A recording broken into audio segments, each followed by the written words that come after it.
come on! No, I can't believe this! Glorious! Absolutely glorious! आज की कहानी कोई भी सीरियस कहानी नहीं है, ये बहुत ही फनी कहानी है। सोचो तुम्हारी कोई फेवरेट मूवी है या फिर गेम है, वहां पर तुम्हें पता है कि हीरो जाता है और विलन को मार कर आ जाता है। अब तुम्हें उसी मूवी या फिर गेम में जाने का मौका मिलता है, लेकिन हीरो के तौर पर नहीं बल्कि विलन के तौर पर। अब तुम्हारे पसीने छूट रहे हैं क्योंकि तुम्हें पता है कि हीरो बहुत ज्यादा ओवर पावर्ड है, उसके पास ऐसी ऐसी पावर है जिसका मुकाबला कोई नहीं कर सकता। मतलब तुम भी अब मारे जाओगे। मतलब असली जिंदगी में तो तुम्हारी ऐसी तैसी थी ही, अब गेम में आने के बाद भी तुम्हारी जिंदगी खराब है। तो ये बहुत ही इंसेनली फनी मानवा है। कहानी के बिल्कुल स्टार्टिंग में हमें डीमन किंग दिखाया जाता है, जो कि बैठा और वो बताता है कि मैं कल तक यूनिवर्सिटी का एक नॉर्मल स्टूडेंट था और आज मैं गेम का फाइनल बॉस बन चुका हूँ। क्यों, बहुत मजे की बात है ना? नहीं, मेरे एल लग चुके हैं। इस गेम का नाम है ब्लड पैलेडिन, जहां पर एक बहुत पुराने सोए हुए हीरो को जगाना होता है, जो कि अपेरेंटली सिंड्रेला की तरह सो रहा है, न जाने क्यों। लेकिन उससे पहले वहां पर डीमन किंग के पास उसका बटलर आता है, ज़ेफायरोस, और वो बताता है कि वॉर के लिए सारी की सारी तैयारियां पूरी हो चुकी हैं। बाहर इतने बड़े बड़े मॉन्स्टर बस उनके ऑर्डर्स का वेट कर रहे हैं। वहां पर एजराइट है, ब्लड प्रिंस, सर्गी है जो कि आइस मोनार्क है, वो बहुत ज्यादा क्यूट है। उसके अलावा हार्टॉक जो कि आर्च ड्यूक ऑफ शैडोज है, और ऑब्वियसली हमेशा की तरह एक मसल हेड होता है जिसमें दिमाग कम होता है लेकिन शरीर बहुत बड़ा होता है, जिसका नाम है बाल। वेल, मुझे कुछ मत कहना, इंडिया में या हिंदी में बाल को जो सर पर होते हैं उसे कहते हैं, कोरिया में कुछ और कहते होंगे। वहां पर सब लोग चीख रहे होते, चिल्ला रहे होते हो, तभी वहां पर डीमन किंग जाता और कहता है कि मेरी बात सुनो, मैं तुम सबका राजा हूँ और डीमन किंग होने के नाते मैं तुम्हें एक अनाउंसमेंट बताना चाहता हूँ। जो हम अभी वॉर करने के लिए जा रहे थे वो यहीं पर रुकती है, अब हम फार्मिंग करेंगे। और एक सेकंड के लिए वहां पर बिल्कुल शांति होती है। वो 5 के 5 जो बहुत ज्यादा स्ट्रॉन्ग उसके कमांडर्स थे, वो देखते कि कह क्या रहा है, और उसके बाद वो फ्रीक आउट करते हैं कि ये क्या बकवास बात है, हम डीमन से, हमारा काम है लड़ना। लेकिन तभी डीमन किंग गुस्से में उन पर चिल्लाता और कहता है कि डीमन किंग मैं हूँ, मैं बताऊंगा कि तुम्हें क्या करना है। अब ऐसा इसलिए क्योंकि डीमन किंग को पता है कि इस गेम के एंड में होता क्या है। वहीं दूसरी तरफ एक अजीब सी पिंक बारबी कॉस्ट्यूम में कोई उठ रहा था। ये था इस गेम का मेन हीरो किमची, जो कि लेवल 9999 पर है।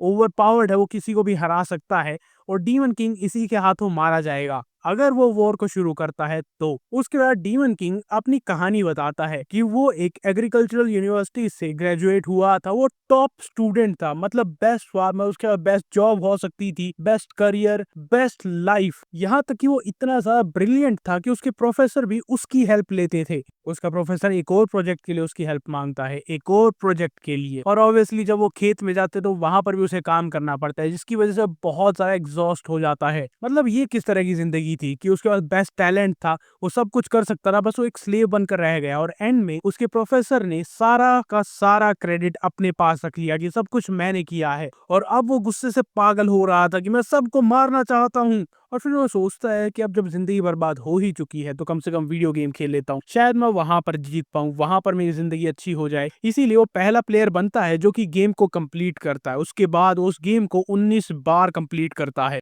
अब वो बहुत ज्यादा थक जाता है, बिल्कुल एक ज़ॉम्बी की तरह होता है, लेकिन फिर भी वो कहता है कि ये सब कुछ वर्थ इट था। अब की बार वो दोबारा से 20th टाइम उस गेम को खेलने लगता है, लेकिन गेम को शुरू करने से पहले प्री क्वेस्ट में वो अपने कैरेक्टर को एब्सोल्यूट स्ट्रांग बना देता है। मतलब जितना उसका हाईएस्ट लेवल जा सकता है वहां तक लेकर जाता है। बस उसके कपड़े बहुत अजीब तरीके से चूज करता है। वेल, उसे उन कपड़ों में थोड़ी जाना था। और हाँ, ये मत सोचना कि उसने एक ही रात में ये सब कुछ किया था, काफी साल बीत चुके हैं। अब वो 20वीं बार उस गेम को खेलने के लिए एंटर दबाता है और उसकी आत्मा अचानक से गेम के अंदर चली जाती है, या वो खुद चला जाता है, आई डोंट नो। और जब वो टीवी स्क्रीन से उस गेम में जाता है, वो बीच फॉरेस्ट के हवा में उड़ रहा था, और वो सोचता है कि यार ये क्या चीज है। फिर वो रिलैक्स करता है कि ये मेरी आत्मा है, तो अगर मैं कहीं गिर भी जाऊंगा तो मैं मरूंगा नहीं। उसके बाद वो अपने आसपास देखता है, वहां पर उसे टावर ऑफ लाइफ दिखाई देता है और उसका दिमाग फट जाता है कि वो ब्लड पैलेडिन गेम में आ चुका है। फिर वो उस टूम में जाता है जहां पर किमची होता है, best player, over powered main hero. वो एक्साइटेड हो जाता है, लेकिन जब वो उसके कपड़ों को देखता है वो सोचता है कि यार मुझे कपड़े नहीं चाहिए। और तभी उसकी आत्मा यू टर्न लेती है और कहीं और चली जाती है। उसके सामने होता है क्रेडोस, जो कि होता है डीमन किंग।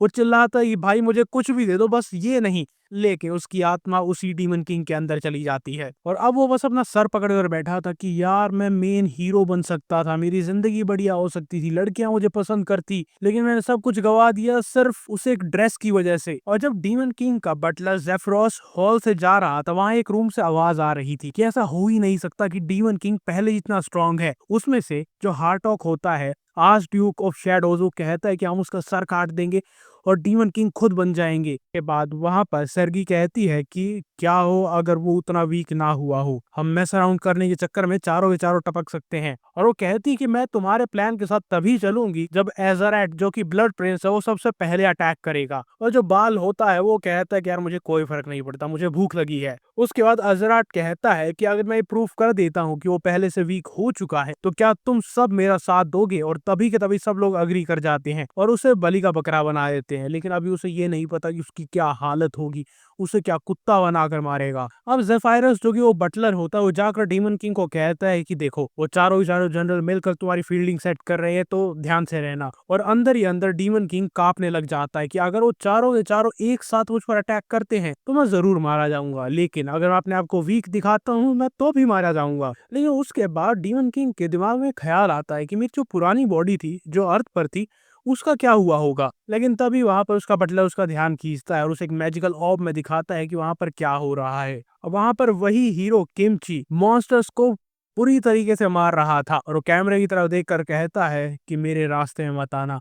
अब डीमन किंग को पता था कि अगर वो सरेंडर कर देता तो वो बहुत ज्यादा कमजोर दिखेगा और कोई ना कोई उसे आकर मार देगा। लेकिन उसे ये भी पता था कि अगर वो वॉर करने के लिए जाता है तो इस कहानी का मेन हीरो किमची जो कि लेवल 99999 पर है वो उसे जरूर मारेगा और भगा भगा कर कुत्तों की तरह मारेगा। और अब डीमन किंग की आंखों से आंसू आने लग जाते हैं कि यार मैंने गेम इसलिए शुरू किया था कि मेरी मुसीबतें दूर हो जाए, मेरा मूड ठीक हो जाए, इसने तो जिंदगी बर्बाद कर दी। लेकिन फिर वो आंसू पूछता और कहता है कि अरे मैं डीमन किंग हूँ। वो कहता है कि सबसे पहले तो मैं खाने की दिक्कत को सॉल्व करूंगा। वो बहुत ज्यादा डिटरमाइंड था। लेकिन उसके बाद बटलर पूछता है कि आप कहाँ जा रहे हो और वो कहता है तुम्हारी बात का जवाब ना देने के लिए सॉरी, लेकिन मैं पहले बाहर जा रहा हूँ। और उसके बाद वो बटलर उसे अजीब तरीके से देखता है। अब डीमन किंग उससे पूछता है क्या हुआ और वो बटलर बताता है कि तुम डीमन किंग हो, तुम रूड हो, एरोगेंट हो, सॉरी। अब डीमन किंग क्रेडोस को ये बहुत ज्यादा अजीब लगता है क्योंकि उसे इस बटलर के बारे में ज्यादा कुछ पता ही नहीं था, क्योंकि ये गेम में एक बार अपीयर होता है और वो अभी हीरो के हाथों मारा जाता है। लेकिन तब भी वो जो गेमर कम्युनिटी में वो बहुत ज्यादा फेमस था, क्योंकि एक बार जब वो अपीयर होता है और हारने के बाद भी वो डीमन किंग से माफी मांगता है कि वो उनकी हेल्प नहीं कर पाया। सब लोग इस चीज को रिस्पेक्ट करते थे कि कोई इतना ज्यादा लॉयल भी हो सकता है। लेकिन अब क्रेडोस को ये थोड़ा सा अनोइंग लग रहा है। अब डीमन किंग उसे थोड़ा सा इंटिमिडेट करने की कोशिश करता है लेकिन वो नहीं करता। वो बस लिखने लग जाता है कि मुझे ये बताइए कि फार्मलैंड होगा कहाँ पर, हम कहाँ पर खेती करेंगे। क्योंकि ज़ेफायरस उसे बताता है कि अगर उस जमीन की बात कर रहे हो जो यहीं पास में है तो तुम्हें पहले से पता होना चाहिए कि वहां पर कुछ भी उगने वाला नहीं है। और क्रेडोस कहता है कि मुझे पता है कि ये जमीन कैसी है, ये बिल्कुल बंजर जमीन है, लेकिन मेरी नॉलेज और स्किल्स के साथ मैं इसे दोबारा से ठीक कर सकता हूँ। वो मिट्टी को उठाता और अपने मुंह में डालता है और ये देखकर ज़ेफायरस अपनी डायरी में लिखने लग जाता है कि डीमन किंग पागल हो चुका है, वो मेंटली अनस्टेबल है, इसीलिए वो मिट्टी खा रहा है। डीमन किंग फ्रस्ट्रेट होकर उसकी तरफ देखता है और कहता है कि लिखना बंद करो। वो कहता है कि वेल ये मेरी जॉब का पार्ट है, मुझे लिखना होता है कि डीमन किंग क्या करते हैं ताकि उसकी बाद में बताया जा सके कि पहले वाले डीमन किंग ने क्या किया था, उससे पहले वाले डीमन किंग ने क्या किया था। वो मिट्टी को थूक देता है और सोचने लगता है। वो सोचता है कि इस मिट्टी में 0 न्यूट्रिएंट्स है और सबसे बेसिक चीज होती है नाइट्रोजन। हालांकि हवा में 72% नाइट्रोजन होती है, लेकिन वो काम तभी करती है जब वो जमीन में हो, क्योंकि प्लांट्स उसे डायरेक्टली हवा से अब्सॉर्ब नहीं कर सकते। और जब इंसानों को ये बात पता चली थी तब से वहां पर फार्मिंग रेवोल्यूशन शुरू हुआ था। अब यहाँ पर एक बढ़िया बात यह है कि हवा में जो नाइट्रोजन होती है, अगर वहां पर इलेक्ट्रिसिटी हो तो उस नाइट्रोजन को ऑक्सीडाइज किया जा सकता है और वो जमीन में मिक्स हो सकती है। और सोचो कि इसकी जिंदगी में थोड़ी सी किस्मत तो अच्छी है कि इसकी मेन पावर लाइटनिंग है, इसीलिए वो अपने हाथ को खरोचता है और खून से थंडर स्ट्राइक करने की कोशिश करता है, जिससे एक बार वो मर भी गया था लेकिन कुछ नहीं होता, बल्कि उसका उल्टा होता है। वो दर्द से बहुत ज्यादा चिल्लाने लगता है कि ये क्या हो रहा है, इतना ज्यादा दर्द, ये बार बार अपनी इस पावर को यूज कैसे करता था। फिर वो पीछे देखता है, उसका पूरे 4 जनरल्स वहां पर खड़े थे और उसे देख रहे थे और बात कर, देखा मैंने कहा था ना कि वो वीक हो चुका है। और वो गुस्से में चिल्लाता है कि वहां पर क्या कर रहे हो। लेकिन बीच में ज़ेफायरोस कहता है कि ये 100% वीक हो चुका है और डीमन किंग उसे कहता है कि तू मेरी साइड है या फिर उनकी साइड है, या तू भी मुझे मारना चाहता है। लेकिन फिर वो सोचता है कि ये दर्द कुछ नहीं है, मरने से तो बेहतर है। वो दोबारा से अपने हाथ पर निशान करता है और खून को फेंकता है, लेकिन कुछ नहीं होता, बस जमीन पर गिर जाता है।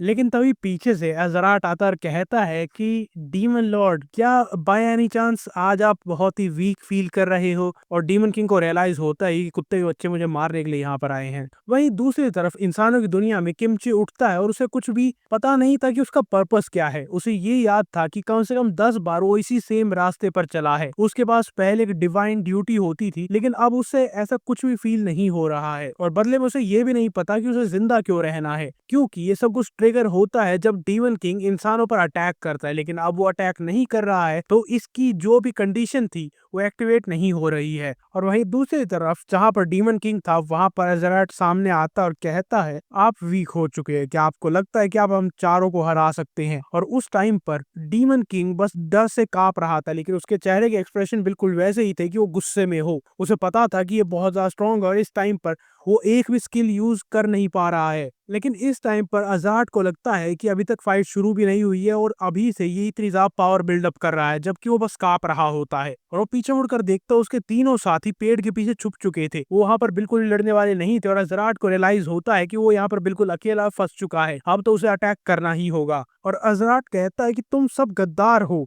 और वो सब कहते हैं कि ऑफ कोर्स हम डीमंस हैं, तुम्हें क्या लगा था यहाँ पर क्या होगा? और तभी के तभी वहां पर बटलर कहता है कि ऐसी फाइट्स का रूल बस एक ही है, ये फाइट होती है बिल्कुल एंड तक, आखिरी सांस तक, उससे पहले यहाँ पर कोई भी नहीं रुकेगा। अज़राट जो अभी कुछ देर पहले तक कांप रहा था, वो डिसाइड करता है कि अब वो पीछे नहीं हट सकता, अब उसे अपने डर को पीछे छोड़कर बस लड़ना होगा। और डीमन किंग के एक्सप्रेशन से लग रहा था कि वो बहुत ज्यादा गुस्से में है, लेकिन बस वो सोच रहा था, अपने दिमाग पर जोर डाल रहा था कि मैं क्या करूं क्या करूं क्या करूं। उसे जब अपनी स्ट्रेंथ को टेस्ट किया था, वो वीक तो नहीं था, और उसी टाइम पर अज़राट उस पर अटैक भी कर देता है। डीमन किंग को याद आता है कि इस आदमी के पास बस और बस दो मूव्स हैं, एक फॉरवर्ड स्लैश और एक साइड स्लैश, जिसे डॉज करना इम्पॉसिबल होगा, लेकिन तब भी सरप्राइजिंगली वो उसे डॉज कर लेता है। और फिर वो नोटिस करता है कि अज़राट के अब भी वही सेम हरकतें हैं कि जब भी उसका पैर लेफ्ट की तरफ जाता है, वो फॉरवर्ड स्लैश करता है। जब डीमन किंग उसे डॉज कर लेता है, तो अज़राट आगे की तरफ जाता, अपने आप को रोकता है, और उसके बाकी सारे साथी देखते हैं और कहते हैं कि कितना ज्यादा टेरिफाइंग है कि डीमन किंग ने इतनी आसानी से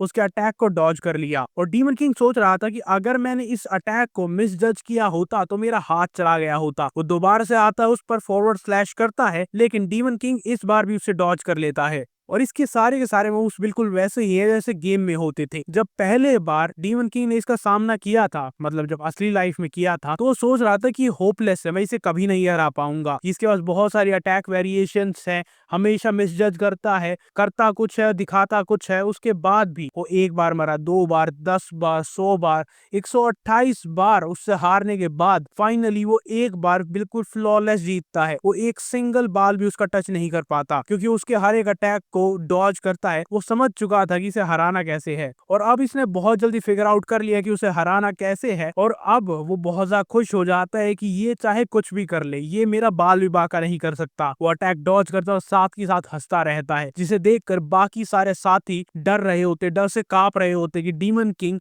कमजोर तो बिल्कुल नहीं हुआ है, बल्कि इसके साथ खेल रहा है, इसे पता भी नहीं है कि इसके साथ क्या होने वाला है। और क्रेडोस को अभी तक ये लग रहा था कि वो मरने तो नहीं वाला, लेकिन क्रेडोस को अभी तक लग रहा था कि वो जीत नहीं सकता, लेकिन वो मरेगा भी नहीं, क्योंकि उसके सारे अटैक्स को डॉज कर लेता है। और तभी वहां पर उसकी सिस्टम विंडो अपीयर होती है, जहां पर लिखा था कि फाइनली तुम्हें समझ में आ रहा है कि इस दुनिया में सारी चीजें काम कैसे करती हैं। और डीमन किंग को लगता है कि बिल्कुल वैसा ही है जैसे वेबटून या वेब नॉवेल्स में होता है, सिस्टम विंडो अपीयर होती है। अब उसके पास एक स्किल अनलॉक होती है, जिससे वो अपने टारगेट को लॉक कर सकता है। और इस बार वो दोबारा से अपनी उस ब्लड स्ट्राइक को टेस्ट करता है, ताकि वो लाइटनिंग का यूज कर सके। वो अपने हाथ पर दोबारा से नाखून मारता है और उसकी तरफ लाइटनिंग अटैक करता है, और फाइनली ये काम कर जाता है। और उसके बाकी सारे साथी पागल हो जाते कि डीमन किंग उतना ही पावरफुल है। लेकिन अज़राट अभी तक जिंदा था, उसके सारी बॉडी पर बिजली के निशान थे। और इस टाइम पर डीमन किंग ये देखकर हैरान था कि अभी भी जिंदा है, जबकि ये स्ट्राइक ऐसी है कि एक बार लगी और खत्म। अब ऐसा इसलिए था क्योंकि जैंग शॉल, जो कि असली इंसान था,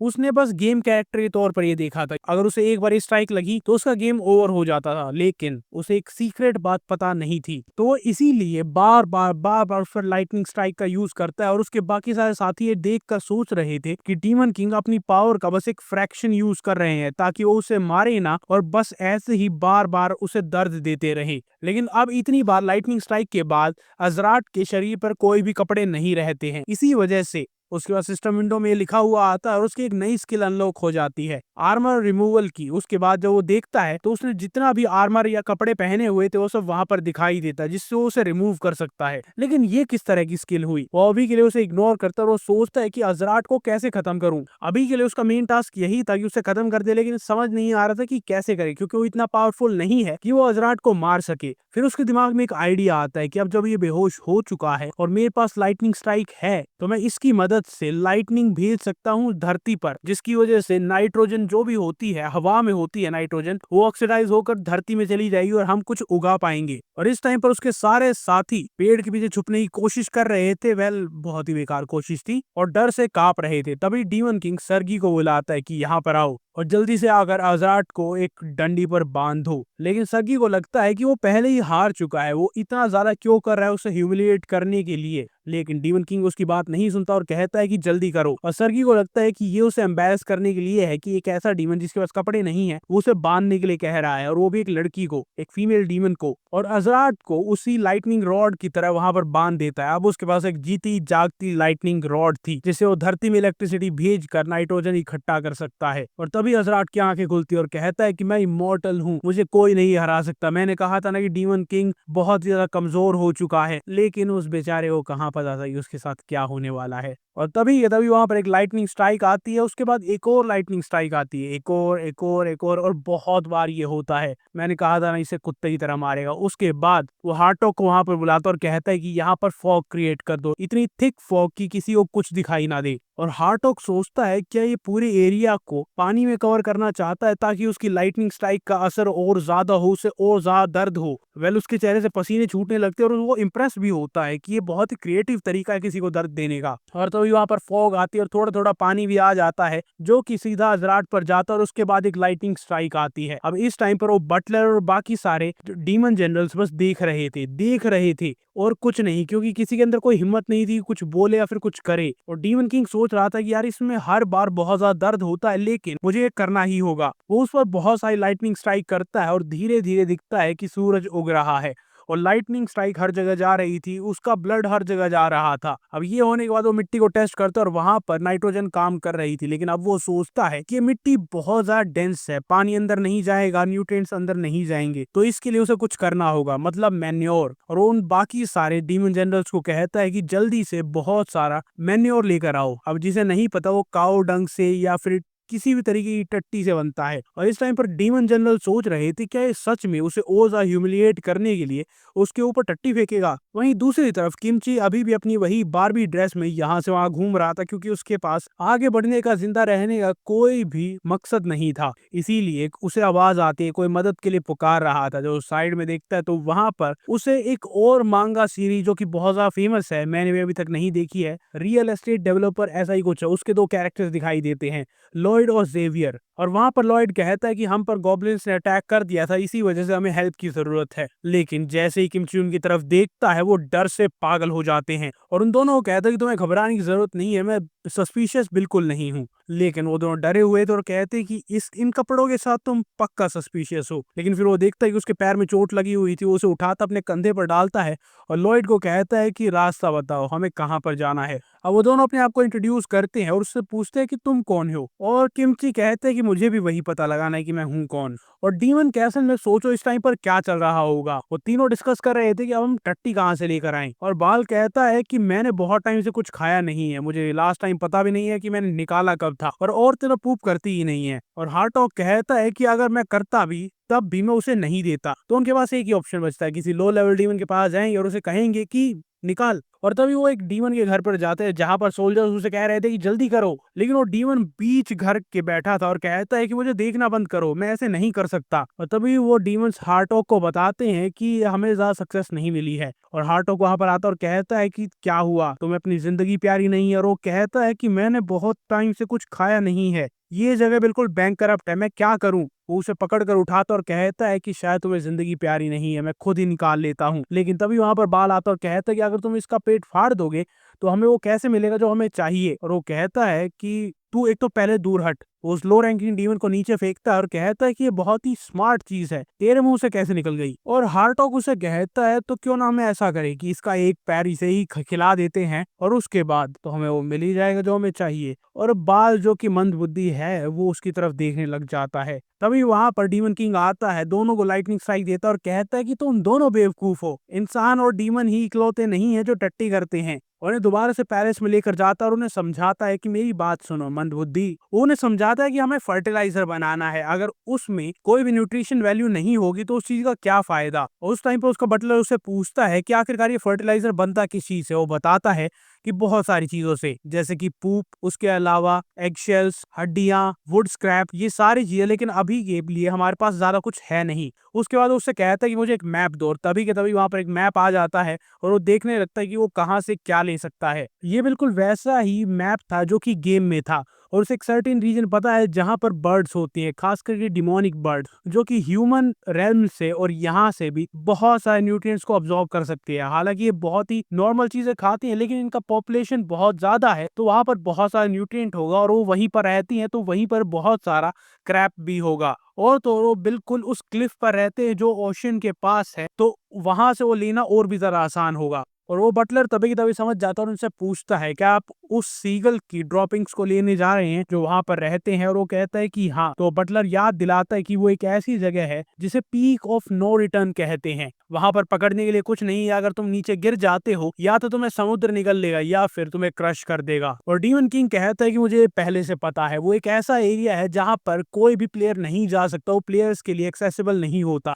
लेकिन डीमन किंग को पता था कि उसे ये काम कैसे करना है, और अब वो वहां पर पहुंच जाते और उसके सारे जनरल सोच रहे थे कि आखिरकार किंग करने की क्या सोच रहा है। यहाँ पर बहुत सारे लोग आए और कोई भी सक्सेसफुल नहीं हो पाए क्योंकि यहाँ पर पकड़ने के लिए कुछ है ही नहीं। और वहां पर खड़ा होने के बाद उन सब की तरफ देखता और कहता है कि मैं ऊपर जाऊंगा और वहां से बहुत सारी चीजें फेंकूंगा, तो तुम पकड़ने के लिए तैयार रहना। अगर हमारा ये प्लान काम करता है तो सब लोग पेट भर के खाना खा पाएंगे। और बाल की तरफ देखने के बाद वो सोचते हैं कि बाकी सारे डीमंस बहुत ज्यादा पतले हो चुके हैं, और बाल भी इस टाइम पर यही सोच रहा था कि हम सच में सबको खाना खिला पाएंगे। उसके बाद डीमन किंग आगे जाता है और भागते हुए सीधा उस क्लिफ की तरफ जंप करता है। उसने पहले भी गेम को बहुत बार खेला है, बहुत बार कंप्लीट किया, और उसी बीच उसने कई बार ऐसी चीजों को ट्राई किया था, और एक ग्लिच की वजह से उसे पता था कि इसे ऐसे कैसे करना है। उसे एक सर्टेन ग्लिच के बारे में पता था कि अगर तुम अपने सारे आर्मर को हटा देते हो तो तुम दीवार के बीच से चढ़कर ऊपर जा सकते हो। और वो जैसे ही वहां पर पहुंचता है अपने आर्मर को हटा देता है और सबको उसके बम दिखाई देते हैं। तुम समझ रहे हो कि ये कैसी मांगा है? ये डीमन किंग है, फाइनल बॉस, और ये हरकतें कर रहा है। सब लोग हैरान हो जाते कि ये हो क्या रहा है। तभी वो ट्विस्ट करता है और अपने आर्मर को दोबारा से पहन लेता है, लेकिन इसी बीच सर्गी को लगता है कि ये क्या कर रहा है। वो छुपने लगती है, लेकिन फिर वो मुड़कर देखती है कि उसने कपड़े पहने हुए हैं। और ये ग्लिच है कि वो रोल करते हुए एक दीवार के बीच से ऊपर जा सकता है, उस पर उसे बार बार ये करना होगा, और बार बार ये रोल करते करते करते करते ऊपर चला जाता है और फाइनली ऊपर जाकर एक हीरो की तरह खड़ा होता है। और वहां पर बाल कहता है कि अगर हिज मैजेस्टी ने ये कहा है कि वो सबको भरपेट खाना खिलाएंगे तो उसे भी अपने हिस्से का काम करना होगा। और वो भी भागकर वहां पर जंप कर जाता, जबकि इस लूनेटिक को ये नहीं पता कि वो ये सब कुछ नहीं कर सकता। और ऑब्वियसली वही होता है कि वो कुछ ग्रिप नहीं कर पाता और गिरने लगता है। लेकिन तभी वहां पर डीमन किंग आता है और ऑब्वियसली उसने कपड़े नहीं पहने हुए थे, उसे पकड़ता है। अब लेकिन यहाँ पर दिक्कत की बात ये थी कि बाल यहाँ पर इन सब में से सबसे ज्यादा हैवी था और उसकी हाथों की नसें फट रही थी उसे पकड़ने में। वो सोचता है कि इसे ऊपर कैसे लेकर जाऊं, और बाल भी कंफ्यूज हो जाता है कि वो ये सब कुछ क्यों कर रहा है, क्योंकि वो डीमन किंग है, उसे ये सब कुछ करने की जरूरत नहीं है। लेकिन वो बहुत ज्यादा हिम्मत लगाता है, उसकी जान निकलने को हो जाती है, लेकिन तब भी वो किसी तरीके स्विंग करके बाल को ऊपर पहुंचा देता है। उसके बाद फाइनली ऊपर पहुंचता है, थोड़ी सी सांस लेता है। ऐसा इसलिए था क्योंकि प्रोटैगनिस्ट को एक बार एक बात याद आई थी। उसका एक दोस्त था जो उसे आकर कहता है कि यार प्रोफेसर मुझे दोबारा से टेस्ट देने नहीं देंगे, क्या तू प्लीज उनसे बात कर सकता है कि वो मेरे टेस्ट को दोबारा से चेक करे। अगर मैं फेल हो गया तो मेरी जिंदगी बर्बाद हो जाएगी, मैं एक गुलाम बनकर रह जाऊंगा, मुझे कोई जॉब नहीं मिलेगी, और तू तो वैसे भी यार प्रोफेसर का फेवरेट है। लेकिन वो कहता है कि मैं ऐसा नहीं कर सकता। उसने ऐसा इसलिए कहा था क्योंकि वो प्रोफेसर का फेवरेट था और इस चीज में इन्वॉल्व होने से शायद वो उनका फेवरेट ना रहता। लेकिन अब उसे रिग्रेट होता है कि उस टाइम पर उसे अपने दोस्त की हेल्प करनी चाहिए थी। अगर वो ऐसा करता तो उसके दोस्त का भला हो जाता, वो अपनी दोस्ती मेंटेन कर पाता।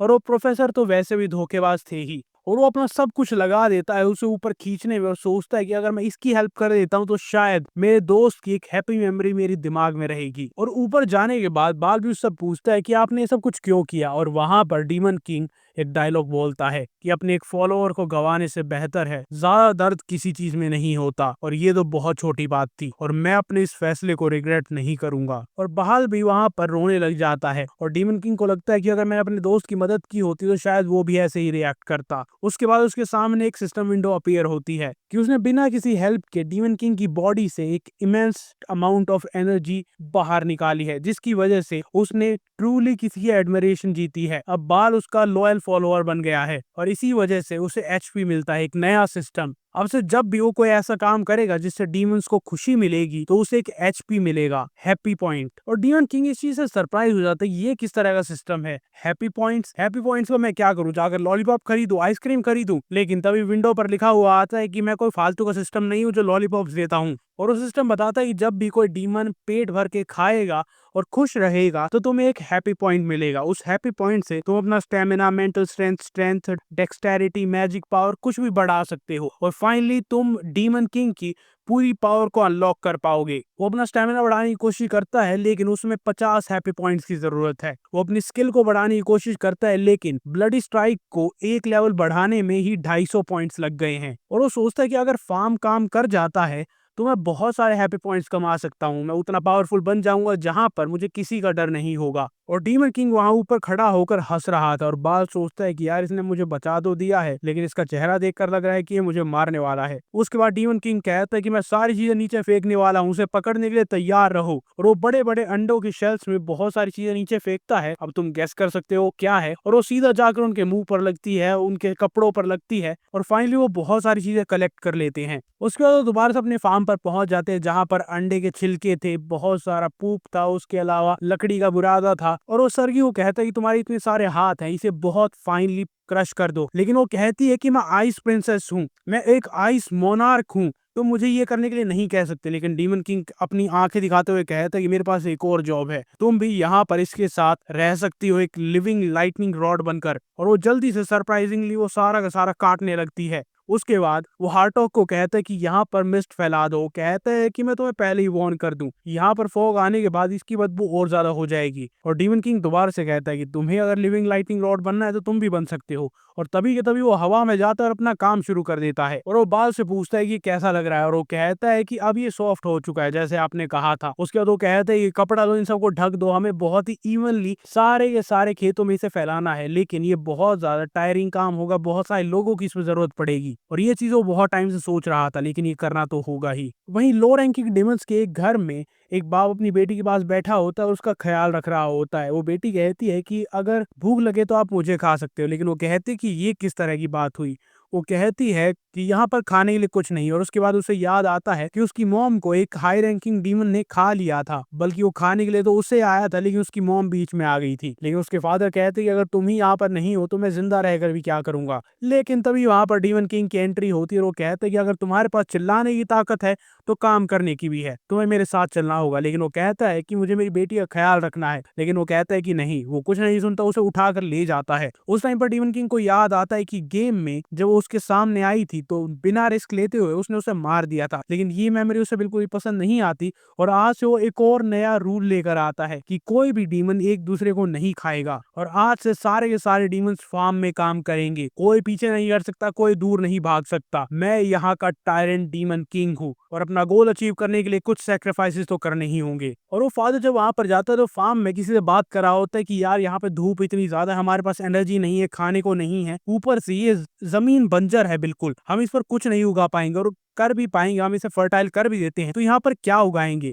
लेकिन वो दूसरा कहता है कि अपनी जुबान संभाल कर, यहाँ पर डीमन किंग है।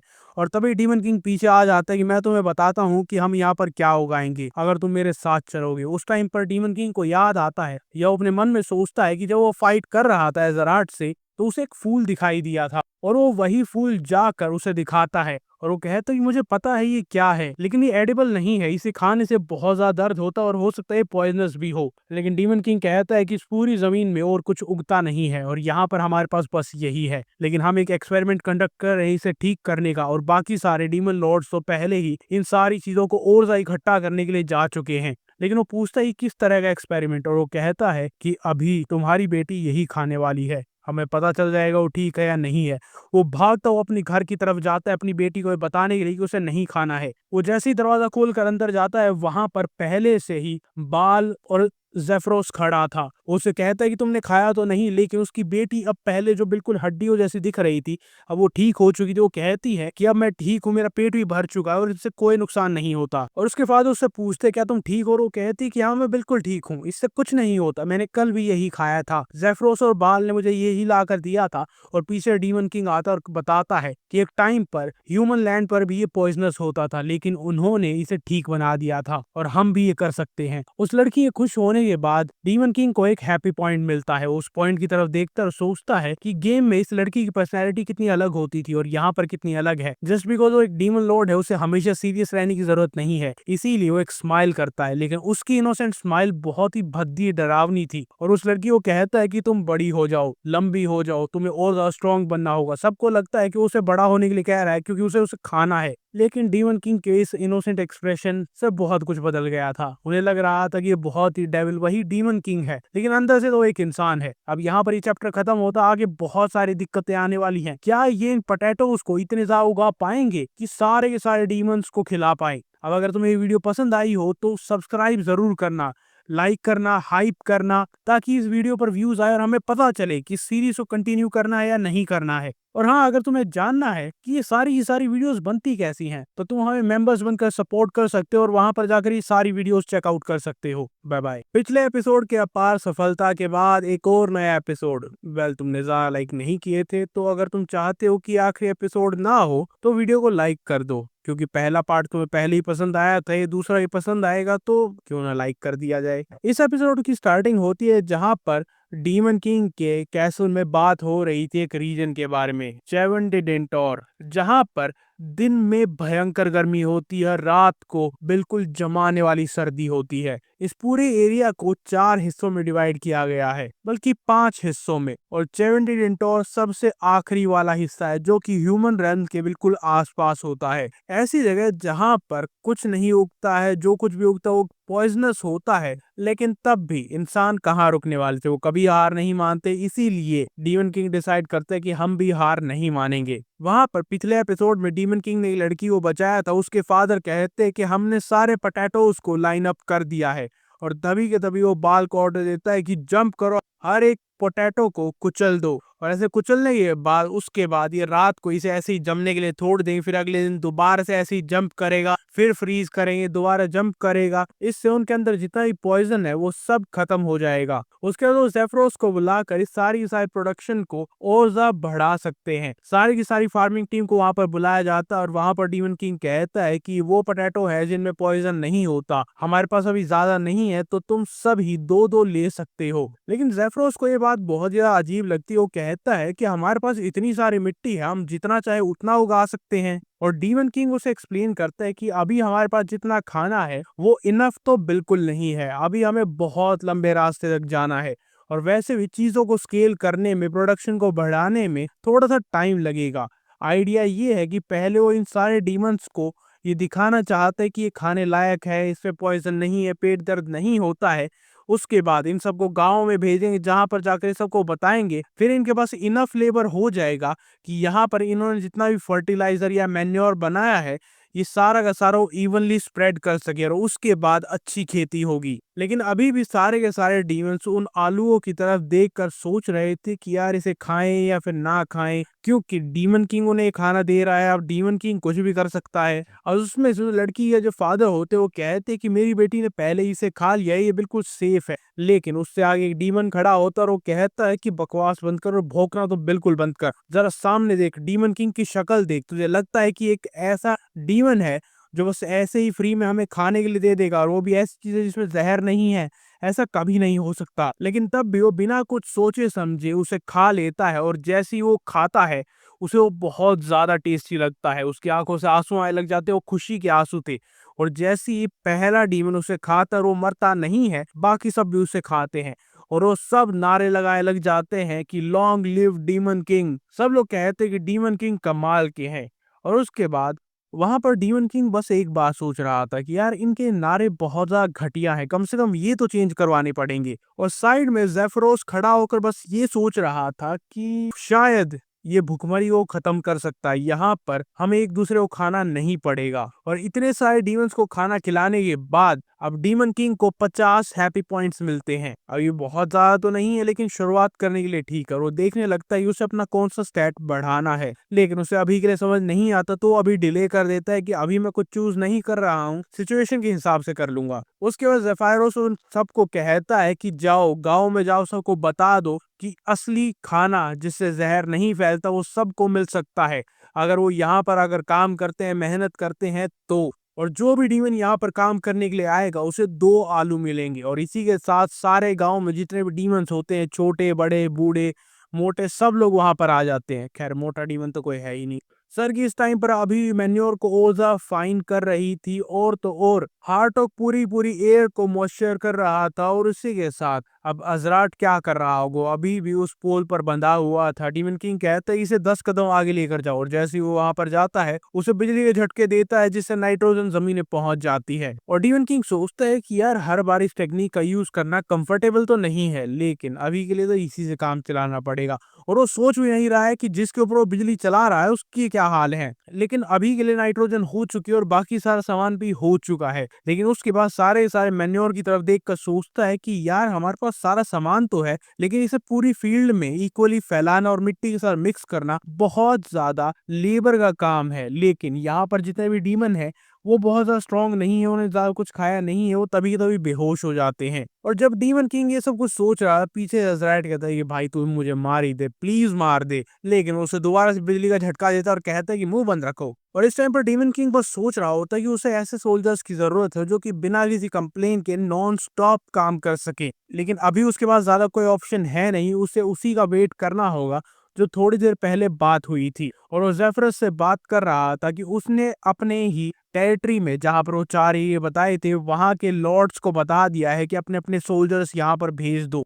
अब वो जेफायरोस से पूछता है क्या तुमने हर किसी को मैसेज भेज दिया कि अभी के लिए वॉर नहीं करेंगे और अभी हम फार्मिंग पर ध्यान देंगे? और वो कहता है कि हाँ मैंने सबको मैसेज भेज दिया है, मैसेंजर्स भी भेजे हैं, लेकिन अभी तक किसी का रिप्लाई नहीं आया है। और इस टाइम पर डीमन किंग सोचता है कहीं वो जाते जाते वहां पर भूख से मर तो नहीं गए। और डीमन किंग को सच में हेल्प की जरूरत है, क्योंकि वो मैन्योर को इक्वली हर जगह डिस्ट्रीब्यूट नहीं कर पा रहा है। उसके बाद हमें दिखाया जाता है वो पहला एरिया जहां पर उसकी बात हुई थी, और वहां का रूलर होता है फादर ऑफ द डेड। और वहां का उसका एक नौकर आकर उसे बताता है कि डीमन किंग ने एग्रीकल्चर शुरू कर दिया है। और वो सोचता है कि ये उसने मुझे हराने के लिए किया है, क्योंकि जब भी एक डीमन नाखुश होता है या फिर उसकी जिंदगी चली जाती है तब ये और ज्यादा पावरफुल बन जाता है। और डीमन किंग इसीलिए सब कुछ कर रहा है ताकि ना तो उसे पावर मिले, लेकिन अगर उसे पावर नहीं मिल रही है तो मुझे भी ना मिले। उसके बाद वो अपने नौकर से पूछता है क्या वहां पर जो मैसेंजर्स गए थे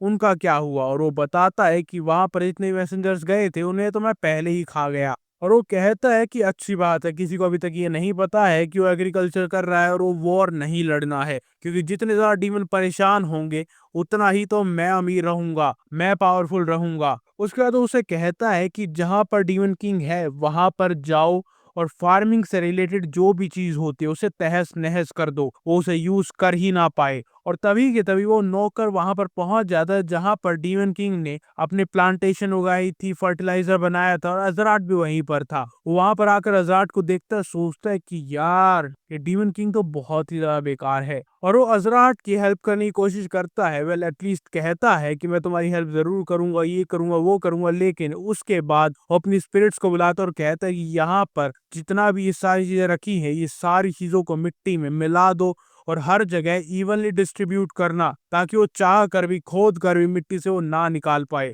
और वो अपने सारे सारे शेडोज को ऑर्डर देता है कि इस सारे सारे मैन्योर को यहाँ वहाँ फैला दो। और अजराट उसे देखकर सोच रहा होता है कि भाई ये किस तरह का अनपेड लेबर है, जो काम डीमन किंग को करना था, उसके लिए सोल्जर्स बुलाए थे, वो तो इन सब नहीं कर दिया। अब उनमें से एक शेडो जो उसने वो वहां पर समन की थी, वो कहती कि यार ये जमीन कभी खत्म ही नहीं होती है, लेकिन दूसरी शेडो से कहती है कि जल्दी काम करो, सारे के सारे मैन्योर को यहीं वहीं छुपा दो, जमीन के अंदर गाड़ दो, ताकि डीमन किंग चाह कर भी उसे इकट्ठा ना कर पाए। और जो स्पिरिट बैठी हुई थी वो कहता है यार ये स्पिरिट 27 कुछ ज्यादा ही काम कर रहा है, और वो कहता है कि पता नहीं क्यों भाई आज मेरा काम करने का मन कर रहा है और मेरे को बहुत अच्छा फील हो रहा है। और जो स्पिरिट बैठी हुई थी वो कहता है कि भाई तू इडियट है, लेकिन आज मेरा भी इडियट बनने का मन है।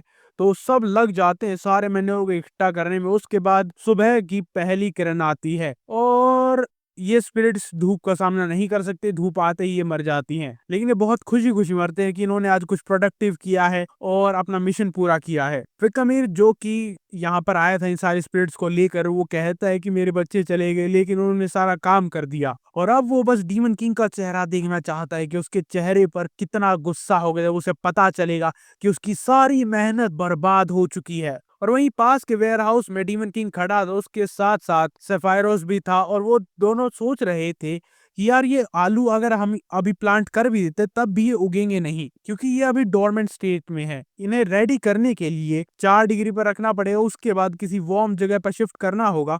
और वो चाहता था कि वो सर्गी और हार्टॉक की हेल्प ले सब कुछ करने में, लेकिन सर्गी बहुत ज्यादा ग्रोस्ड आउट थी क्योंकि वो मेन्योर को काट रही थी, बार बार फाइन कर रही थी, मतलब टट्टी को काट रही थी। और हार्टॉक भी उससे बहुत ज्यादा गुस्सा था कि उससे एक वाटर स्प्रिंकलर का काम करवा रहा था। अब वो उन्हें ज्यादा भी परेशान नहीं करना चाहता क्योंकि अभी तक डीमन किंग के पास सारी पावर वापस आई नहीं है, और ये दोनों कभी भी उसकी मूविंग ऑन। अब वो बात करता है कि सोल्जर्स को वहां पर स्क्वाट करवाता हूँ, एक्सरसाइज करवाता हूँ, तो शायद उस जमीन का टेम्परेचर बढ़ जाए, लेकिन उनके पास एनर्जी नहीं थी, वो बहुत जल्दी थक गए थे। और ये सब डिसअपॉइंटमेंट के बाद वो सफायरोस से कहता है कि हम दोबारा फार्म में चल रहे हैं, कम से कम मैं थोड़ी सी नाइट्रोजन तो ऑक्सीडाइज कर ही सकता हूँ। लेकिन जब वो वहां पर जाकर देखता है कि सारा का सारा मैन्योर इवनली वहां पर स्प्रेड हो रखा था, मिट्टी के अंदर मिला हुआ था अच्छे से, वो सोचता है कि यहाँ पर हुआ क्या है। सब कुछ बहुत अच्छी तरीके से हो रखा है, हर तरफ स्मेल ही स्मेल है, ये सॉइल बिल्कुल रेडी है प्लांटेशन के लिए, एग्रीकल्चर क्रॉप के लिए। और फिकमेर वहीं पेड़ के पीछे से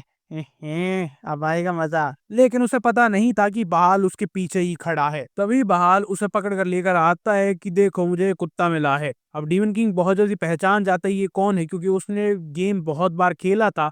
और आते ही डीमन किंग उससे पूछते है कि तुम यहाँ क्या कर रहे हो, और उसी के साथ साथ उसके मुंह पर एक जोरदार मुक्का मारता है। अब जेफायरोस कहता है कि उससे जवाब देने का मौका तो देते, लेकिन डीमन किंग उसकी तरफ देखता है और कहता है कि ये झूठ ही बोलने वाला था, तो पहले इसे 2-3 मुक्के मारो ताकि सच बोले। और बाल पीछे खड़ा था वो भी कहता है कि सही कहा, और इस टाइम पर उसका मुंह थोड़ा सा डिस्टॉर्ट हो चुका था, और वो कहता है कि डीमन किंग बहुत ज्यादा बेरहम है। और उसके बाद उसके मुंह पर इतने मुक्के पड़ते हैं कि वो बेहोश हो जाता है, और डीमन किंग को कोई जवाब नहीं मिलता। और तभी उसके सामने एक सिस्टम विंडो अपीयर होती है जहां पर लिखा था कि अपने हैप्पी पॉइंट्स यूज करो ताकि तुम अपना स्टेमिना बढ़ा सको या फिर कुछ और बढ़ा सको। और डीमन किंग वही करता है। वो थक गया था लेकिन उसे अभी पीटना था, इसीलिए वो अपने सारे हैप्पी पॉइंट्स स्टेमिना में डाल देता, वो 30% से बढ़ जाता, और अब दोबारा से उसके मुंह पर मुक्के लगते हैं। और फाइनली फिकमीर क्रैक करता और बताता है कि उसे ऑर्डर दिए गए थे कि उसे पूरा पूरा फार्म लैंड तबाह करना है। और सरूथल जो कि वहां का किंग था फर्स्ट एरिया का, उसने मेक श्योर किया था कि उसका जो मैसेज था कि वॉर रुक गई है वो सब तक ना पहुंचे। अब जेफायरोस उसे बताता है ये बहुत ही नॉर्मल बात है, क्योंकि वो हर बार स्ट्रांग होता है जब भी एक डीमन मरता है या फिर वो उदास होता है। और जेफायरोस कहता है कि अगर वो सरूथल को मार देता है तो सब लोग इस चीज को एक वार्निंग की तरह लेंगे और कोई भी तुम्हारे ऑर्डर को डिक्लाइन नहीं करेगा। लेकिन डीमन किंग को इन सारी चीजों से कोई फर्क नहीं पड़ता, उसे बस यहाँ पर रहकर खेती करनी है और यहीं पर शांति से रहना है। लेकिन सरुथल को मारने में एक और दिक्कत है कि जैसे ही उसे मारते हैं वो भूत में बदल जाता है और फिर उसे मारना बिल्कुल इम्पॉसिबल हो जाता है। और तो और उसकी जो गुफा है, जो केव है, वो हाई और लो ग्राउंड से भरी हुई है, वहां पर वो कहीं पर भी छुप सकता है। मुझे उसे मारने में कई दिन लग जाएंगे, कई हफ्ते या कई महीने भी लग जाएं। लेकिन डीमन किंग क्रेटोस को एक बात पता थी कि अगर चूहा बिल में जाकर छुपता है तो पूरे बिल को ही तबाह कर दो। उसके बाद हमें फ्लूट दिखाई जाती, वो छोटी सी डीमन जो कि बहुत ज्यादा क्यूट थी और इस टाइम पर वो एजराट की तरफ देख रही थी। एजराट उसे देखकर कहता है क्या हुआ, तुम मेरा मजाक उड़ा रही हो? लेकिन फ्लूट वहां पर अपना सिर नीचे करके कहती है कि थैंक यू आपकी सेक्रीफाइस के लिए, आपकी वजह से हम भरपेट खाना खा पाएंगे और ऐसा खाना खा पाएंगे जिसमें जहर नहीं है। लेकिन वो उस बच्ची को कहता है कि भाग जाओ यहाँ से, तुम मेरा मजाक उड़ा रही हो। गुस्से से पागल हो रहा था कि एक बार बस मैं यहाँ से आजाद हो जाऊं, उसके बाद डीमन किंग क्रेटोस को मैं अपने हाथों से मारूंगा। लेकिन उसके बाद एजराट की नजर जाती है दूसरी तरफ, जहां पर डीमन किंग और बहुत सारे लोग खुशियां मना रहे थे क्योंकि वहां पर दूसरा लाइटनिंग पोल इंस्टॉल हो चुका है। और गैस करो वो कौन हो सकता है? और सब लोग बहुत ज्यादा खुश होते हैं कि इससे हमें और ज्यादा खाना मिलेगा और पेट भरेगा, हम स्ट्रांग हो जाएंगे। और एजराट बहुत ज्यादा खुश हो जाता है कि आज से मेरी जिंदगी ठीक हो जाएगी, ऐसे जिंदा लाइटनिंग रोड बनने की जरूरत नहीं पड़ेगी। उसकी आंखों से आंसू आ जाते हैं, नाक से भी आंसू आते हैं। लेकिन नहीं, वो उसको उसके साइड में ही खड़ा करते हैं। अब दो लाइटनिंग रॉड एक साथ चार्ज होंगी और इस टाइम तक एजराट को बहुत ज्यादा आदत हो चुकी है कि यार ये तो होता ही है। लेकिन सरुथल ये सब कुछ देख रहा था अपने क्रिस्टल बॉल में कि उसके डिसाइपल के साथ क्या हो रहा है, उसे जिंदा लाइटनिंग रॉड की तरह यूज कर रहे हैं। और वो गुस्से में कहता है कि वो फिकमीर के साथ ऐसा नहीं कर सकते। लेकिन डीमन किंग दोबारा से उसे इलेक्ट्रिसिटी का झटका देता है और वो बार बार कहता रहता है कि मत करो मत करो। लेकिन उस टाइम पर डीमन किंग देखता है कि वहां पर एक कौवा बैठा हुआ था। और ये कैसा कौवा है जिसके हाथ में क्रिस्टल बॉल है? ऐसे तो सारी दुनिया को पता चल जाएगा कि उसका काम क्या है।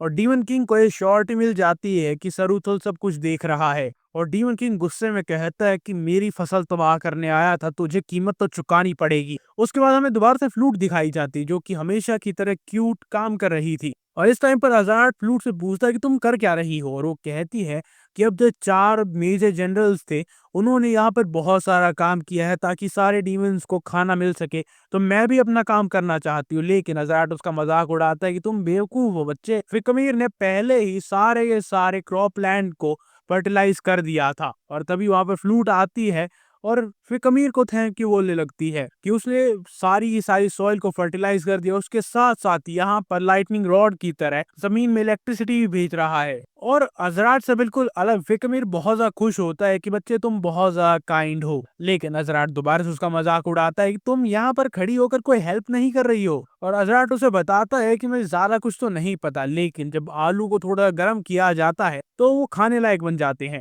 वाह भाई क्या डिस्कवरी की है। उसके बाद फ्लूट वहां से चली जाती है और जाते जाते कहती है कि मैं इस चीज में हेल्प करने की कोशिश करूंगी। और अजराट बस उसकी तरफ देखकर एक स्माइल करता है और सोचता है कि इस जैसी लो रैंकिंग डीमन आखिरकार कर ही क्या सकती है। उसके बाद हमें दिखाया जाता है कैसल का सीन। ज़ेफायरोस डीमन किंग को कह रहा था कि माय लॉर्ड मुझे नहीं पता कि आपका ये काम करेगा या नहीं करेगा, लेकिन सरुथल को पहले ही पता है कि एक ट्रैप है, तो वो यहाँ पर अपने सोल्जर्स को क्यों भेजेगा या फिर खुद क्यों आएगा। लेकिन डीमन किंग कहता है कि वो इडियट खुद नहीं आएगा बल्कि वो अपने सबॉर्डिनेट्स को यहाँ पर भेजेगा, अपने सोल्जर्स को यहाँ पर भेजेगा और उनमें से कोई भी वापस नहीं जाएगा। उसने पहले ही बहाल को ऑर्डर दे दिया था कि यहाँ पर कुल्हाड़ी लेकर खड़े रहो, कोई भी वापस नहीं जाना चाहिए। और ऑब्वियसली अभी तक सरुथल सब कुछ उस क्रोध से देख रहा था और सरुथल सोच रहा था कि डीमन किंग बहुत ही ज्यादा बेवकूफ है। उसे क्या लगा था कि मैं अपने इतने प्रेशियस सोल्जर्स को बस ऐसे ही गवा दूंगा। हालांकि फिकमीर को लूज करने के बाद उसे बहुत ज्यादा बुरा लग रहा था, लेकिन उसका सिर्फ और सिर्फ एक ही गोल है, उस पूरे के पूरे फार्मलैंड को तबाह करना, वहां पर जितनी भी क्रॉप्स है उन सबको तबाह करना। और वहां पर फिर उसकी सेकंड कमांड आती है। वहां पर अजीब सी छिपकली जैसे घोस्ट आते हैं जो कि सीधा वहां पर जाते हैं जहां पर आलू स्टोर कर रखे थे। और क्रेटोस डीमन किंग ने पहले इस चीज को अज्यूम कर लिया था, इसीलिए वो वहीं पर खड़ा था उन सब का स्वागत करने के लिए। और वो कहता है कि मुझे पता था कि वो बेवकूफ तुम सबको ही यहाँ पर भेजेगा। और जब डीमन किंग गेम में इससे पहली बार मिला था तब वो परेशान हो गया था, क्योंकि एक तो इनकी फिजिकल बॉडी नहीं होती तो इन्हें हर्ट नहीं किया जा सकता, और अगर ये किसी के ऊपर भी लैच ऑन करती हैं तो उनकी जिंदगी अब्सॉर्ब कर लेती हैं। लेकिन क्रेटोस को पता था कि इन सबको हराना कैसे है, और वो कहता है कि डीप फ्राई किसको होना है, और तभी के तभी वो अपनी उंगलियां छटकाता है और कहता है कि मैजिक यूज करो, और खास करके लाइटनिंग मैजिक। उन सारे के सारी घोस्ट को पता चल जाता है कि उनकी शामत आ चुकी है। वो वापस भागने की कोशिश करते हैं, लेकिन दरवाजा अचानक से बंद होता है और वहां पर अजीब सा लाल लाल खून होता है, जो कि ऑब्वियसली डीमन किंग क्रेटोस का था। क्रेटोस एक मैसिव अटैक करता है जो कि बहुत ही वाइड स्प्रेड होता है और हर जगह इलेक्ट्रिसिटी हो जाती है, और उसके बाद वो सारे के सारे गार्ड्स और फार्मर को इशारा करता है कि और इन सब को मार दो, और इलेक्ट्रिसिटी की वजह से उनकी जो घोस्ट फॉर्म थी वो जा चुकी है। अब जितने भी फार्म वर्कर्स थे उन्हें पकड़ कर मार सकते हैं, और इसीलिए वो सोचता है कि यार ये एक जीनियस प्लान था। लेकिन तभी वहां पर एक गड़बड़ होती है। वहां आलू के बीच में से फ्लूट बाहर निकलती है, और एक जो घोस्ट थे, कुछ घोस्ट बचे हुए थे जिन पर लाइटनिंग अटैक नहीं हुआ था, वो अब भी यहाँ से वहां घूम रहे थे, और उन्हीं में से एक घोस्ट सीधा फ्लूट की तरफ आ रहा था। अगर वो उसे टच करता तो उसका सारा यूथ खत्म हो जाता, उसकी जिंदगी खत्म हो जाती, और इंस्टिंक्टिवली डीमन किंग को पता था कि उसकी लाइटनिंग इतनी जल्दी वहां तक नहीं पहुंचेगी, इसीलिए वो आलू उठाता और उसकी तरफ फेंक कर मारता है। लेकिन फिर वहां पर कुछ बहुत ज्यादा सरप्राइजिंग होता है। अब इन स्पिरिट्स का काम होता है कि वो जिसे भी टच करते हैं उनकी लाइफ को बहुत जल्दी जल्दी स्पीड अप कर देते हैं। अब ऐसा ही होता है, आलू जैसे ही टच होता है आलू की लाइफ बहुत ज्यादा स्पीड अप होती है, उसमें स्प्राउट्स निकलते हैं, मतलब अब वो प्लांटेशन के लिए तैयार था।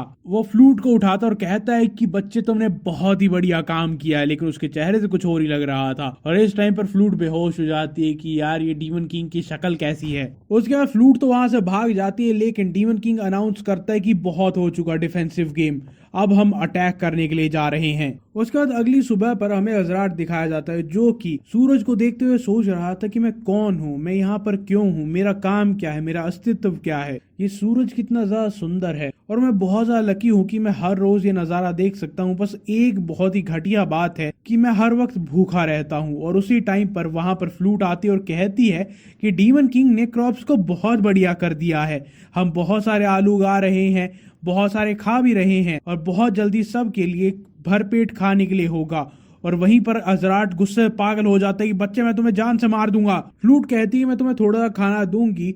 वो एक पहले फेंकती है जो कि उसकी आंख में जाकर लगता है, जिससे वो बहुत ज्यादा गुस्सा हो जाता है, लेकिन उसके बाद वो 2-3 और फेंकती है, जिसमें से एक उसके मुंह के अंदर चला जाता है, और वो बहुत ज्यादा खुश होता है कि इतने टाइम बाद उसने कुछ खाया है। और वो एक सिंगल पोटैटो उसे इतना ज्यादा पसंद आया था कि क्रेटोस को एक हैप्पी पॉइंट मिल जाता है। और अब इतना सब कुछ करने के बाद उसका हैप्पी पॉइंट स्कोर पहुंच चुका है 302 तक। और अब अजराट की वजह से जो हैप्पी पॉइंट मिला था वो देख कर डीमन किंग सोचता है कि यार ये कहां से आया होगा, फिर लेकिन उसके बाद सोचना छोड़ देता है कि मुझे क्या फर्क पड़ता है। वो आर्मी को चिल्ला कर कहता है कि हम सरूथल पर अटैक करेंगे, तो अपने आप को प्रिपेयर कर लो।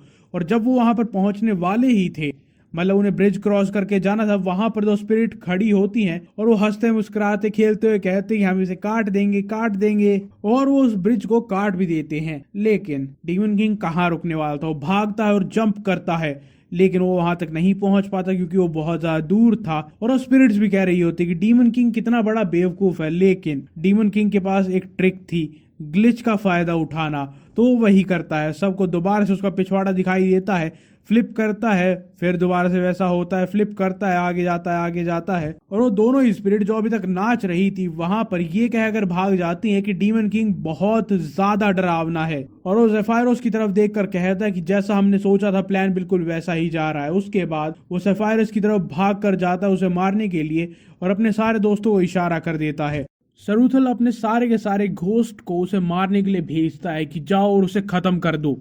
लेकिन जैसे ही वो सारे घोस्ट वहां पर आते हैं, उसके पास एक ही मूव होता है, वो ग्लिच का यूज करता है, कपड़े उतारता है, रोल करते हुए आगे जाता है। घोस्ट बहुत कोशिश करते हैं उसे पकड़ने की, लेकिन वो किसी के हाथ में नहीं आता। फाइनली वो अपने पूरे कपड़ों के साथ बाहर आता है, और अब घोस्ट ने उसे चारों तरफ से सराउंड कर लिया था। और वो सारे के सारे घोस्ट हंसते हुए आगे आ रहे थे कि तुम डीमन किंग हो तो क्या हुआ, कभी ना कभी तो तुम भी थक जाओगे, तुम्हारी एनर्जी खत्म हो जाएगी, और उस टाइम पर हम तुम्हें तबाह कर देंगे। लेकिन तभी क्रेटोस कहता है कि मैं एक वेटरन प्लेयर हूं, लेकिन वो जोर से नहीं बोलता। और तभी के तभी वहां पर वो चिल्लाता, और उसके सारे के सारे वहां पर फार्म वर्कर्स और उसके जनरल्स आ जाते हैं, जो कि उन घोस्ट की तरफ आलू फेंक कर मारते हैं। और वो आलू धीरे धीरे एज होकर स्प्राउट होने लग जाते हैं, जिससे उनकी फार्मिंग तो अच्छी होगी ही, उसके साथ साथ उन जो घोस्ट एनिमल्स थे उनकी जिंदगी खत्म हो गई थी। ज़ेफायरोस एक और बार उसे देखकर सोच रहा था कि डीमन किंग ने फिर से इम्पॉसिबल कर दिखाया है। उसे डाउट था लेकिन ये कामयाब हुआ। और फिर फ्लैशबैक दिखाया जाता है जहां पर डीमन किंग ज़ेफायरोस को बता रहा था कि हम ये काम कैसे करेंगे, कि हमें उन सबको एक जगह पर इकट्ठा करना है और बस उन पर आलू फेंकने हैं और कुछ नहीं। और ऐसा इसलिए हो पाया क्योंकि डीमन किंग को पता था कि सरूथल तक पहुंचने का शॉर्टकट क्या है। आखिरकार उसने 19 बार ये गेम खेला और दर्जनों बार वो मरा है। जब वो गेम खेल रहा था उसे एक दीवार दिखाई देती जो कि बहुत अजीब थी। इस केव में कहीं पर भी दीवार नहीं थी और टेक्सचर बहुत ज्यादा अलग था, इसीलिए उसने अपनी तलवार का यूज किया और उसे वो हिडन रास्ता मिल गया। उसी टाइम पर उसे शॉर्टकट मिला था और तो और वहां पर एक ट्रेजर चेस्ट थी जहां पर उसे एलिक्सर मिला था। पता नहीं उससे होता क्या है, लेकिन इस टाइम पर उसके सारे फार्म वर्कर्स बहुत ज्यादा खुश थे कि उनके जो भी सारे आलू थे वो सब स्प्राउट हो चुके हैं। और उस टाइम पर डीमन किंग को अपनी दादी की याद आती है जो कहती थी कि तुम बहुत ज्यादा भूखे लग रहे हो, आज शाम को खाना मैं बनाऊंगी। लेकिन उसी शाम को उसकी दादी एम्बुलेंस में हॉस्पिटल चली गई थी और वो डिक्लेयर करता है कि कोई भी अगर मेरे रास्ते में आएगा, लोगों का पेट भरने का मेरा जो काम है उसके बीच में आएगा तो मैं उसे तबाह कर दूंगा। ये सुनकर उसके सारे के सारे वर्कर्स बहुत ज्यादा खुश होते हैं और वहां पर बहाल कहता है कि सॉरफुल बहुत ज्यादा ताकतवर है तो मैं भी आपकी हेल्प करूंगा। लेकिन डीमन किंग उसे कहता है कि नहीं, तुम्हारा काम है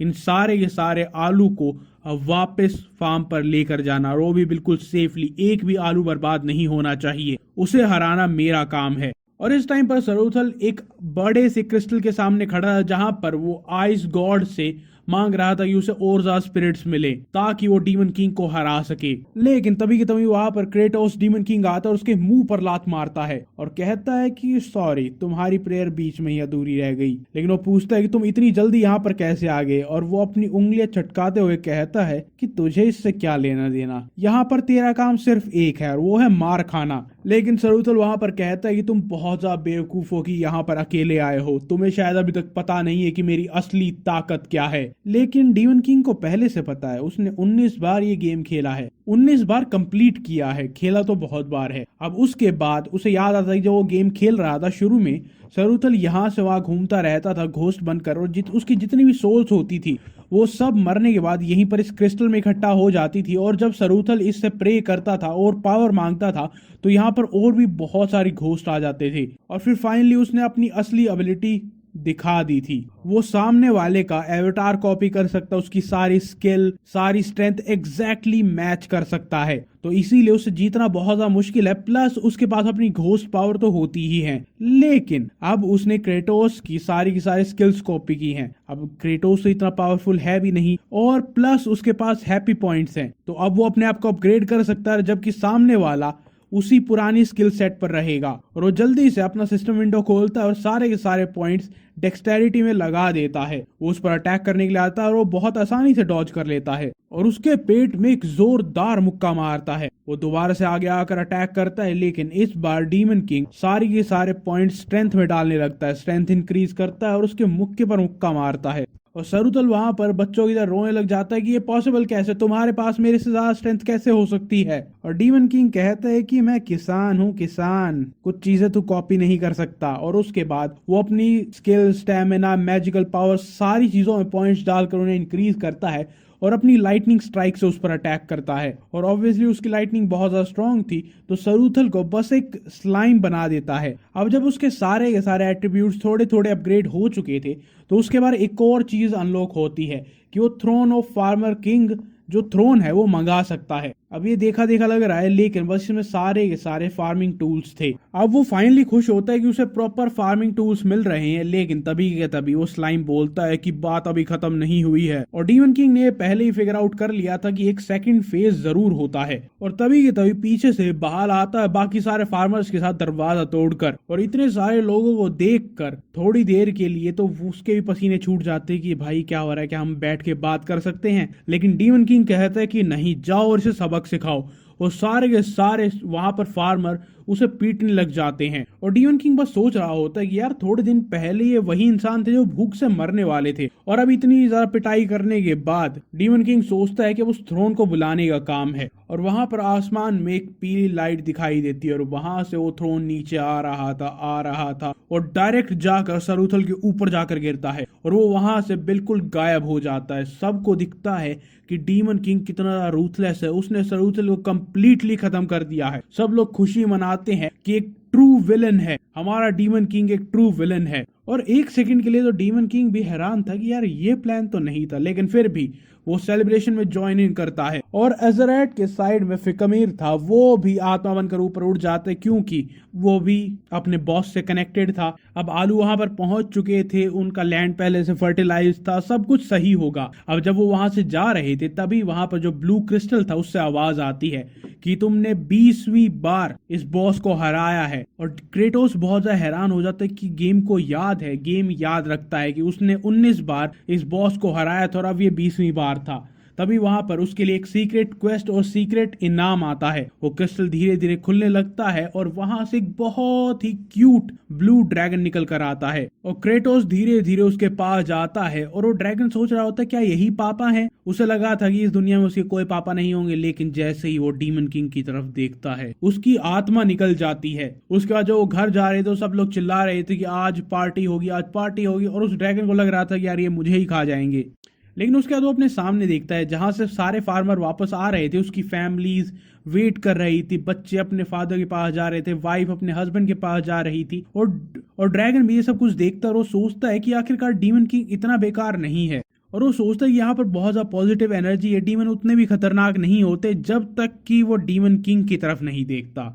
उसके बाद हमें कैसल का सीन दिखाया जाता है जहां पर वो छोटा सा ड्रैगन कोने में छुप कर बैठा होता है कि यार ये बस वेट कर रहे हैं कि कब मैं थोड़ा सा बड़ा हो जाऊं और ये मुझे खा जाएंगे। लेकिन डीमन किंग इस टाइम पर बस सोच रहा था कि यार इस जैसे ड्रैगनों खिलाते क्या है, कि ये हाई ग्रेड जेमस्टोन खाता होगा या फिर कुछ और खाता होगा, लेकिन हमारे पास तो कुछ नहीं है। लेकिन तभी वहां पर उसका बटलर आता है और कहता है कि जो हमने सोचा था चीजें उतनी स्मूथ नहीं जा रही हैं। उसके बाद वो बताता है कि आलूओं को या कुछ भी उगाने के लिए वहां पर सोयल को बहुत ज्यादा स्मूथ होना पड़ेगा, वहां पर ग्रूव्स होने चाहिए, लेकिन वहां पर इतने ज्यादा पत्थर हैं जिसकी वजह से कुछ नहीं हो पा रहा है। वहां पर जाकर देखता है और उसे लगता है कि एक फार्म कम और माइनिंग ज्यादा लग रही है। और वो सोचता है कि यार अगर ऐसे ही चलता रहा तो सबकी एनर्जी वेस्ट हो जाएगी, आलू खत्म हो जाएंगे और उसके बाद प्रोडक्टिविटी दोबारा से कम हो जाएगी। लेकिन उसके बाद वो फ्लूट को देखता है, वो वहीं पर बैठकर पूरा हार्डवर्क कर रही थी और अपनी पूरी कोशिश कर रही थी कि वहां से वो पत्थर निकाल दे। फिर वो सोचता है कि मुझे कंप्लेन करनी बंद करनी होगी और कोई ना कोई सॉल्यूशन ढूंढना होगा। लेकिन तभी वहां पर एक और मुसीबत आती है। वो भूल गया था कि यहाँ पर नेचुरल डिजास्टर जैसे कि साइक्लोन भी आते हैं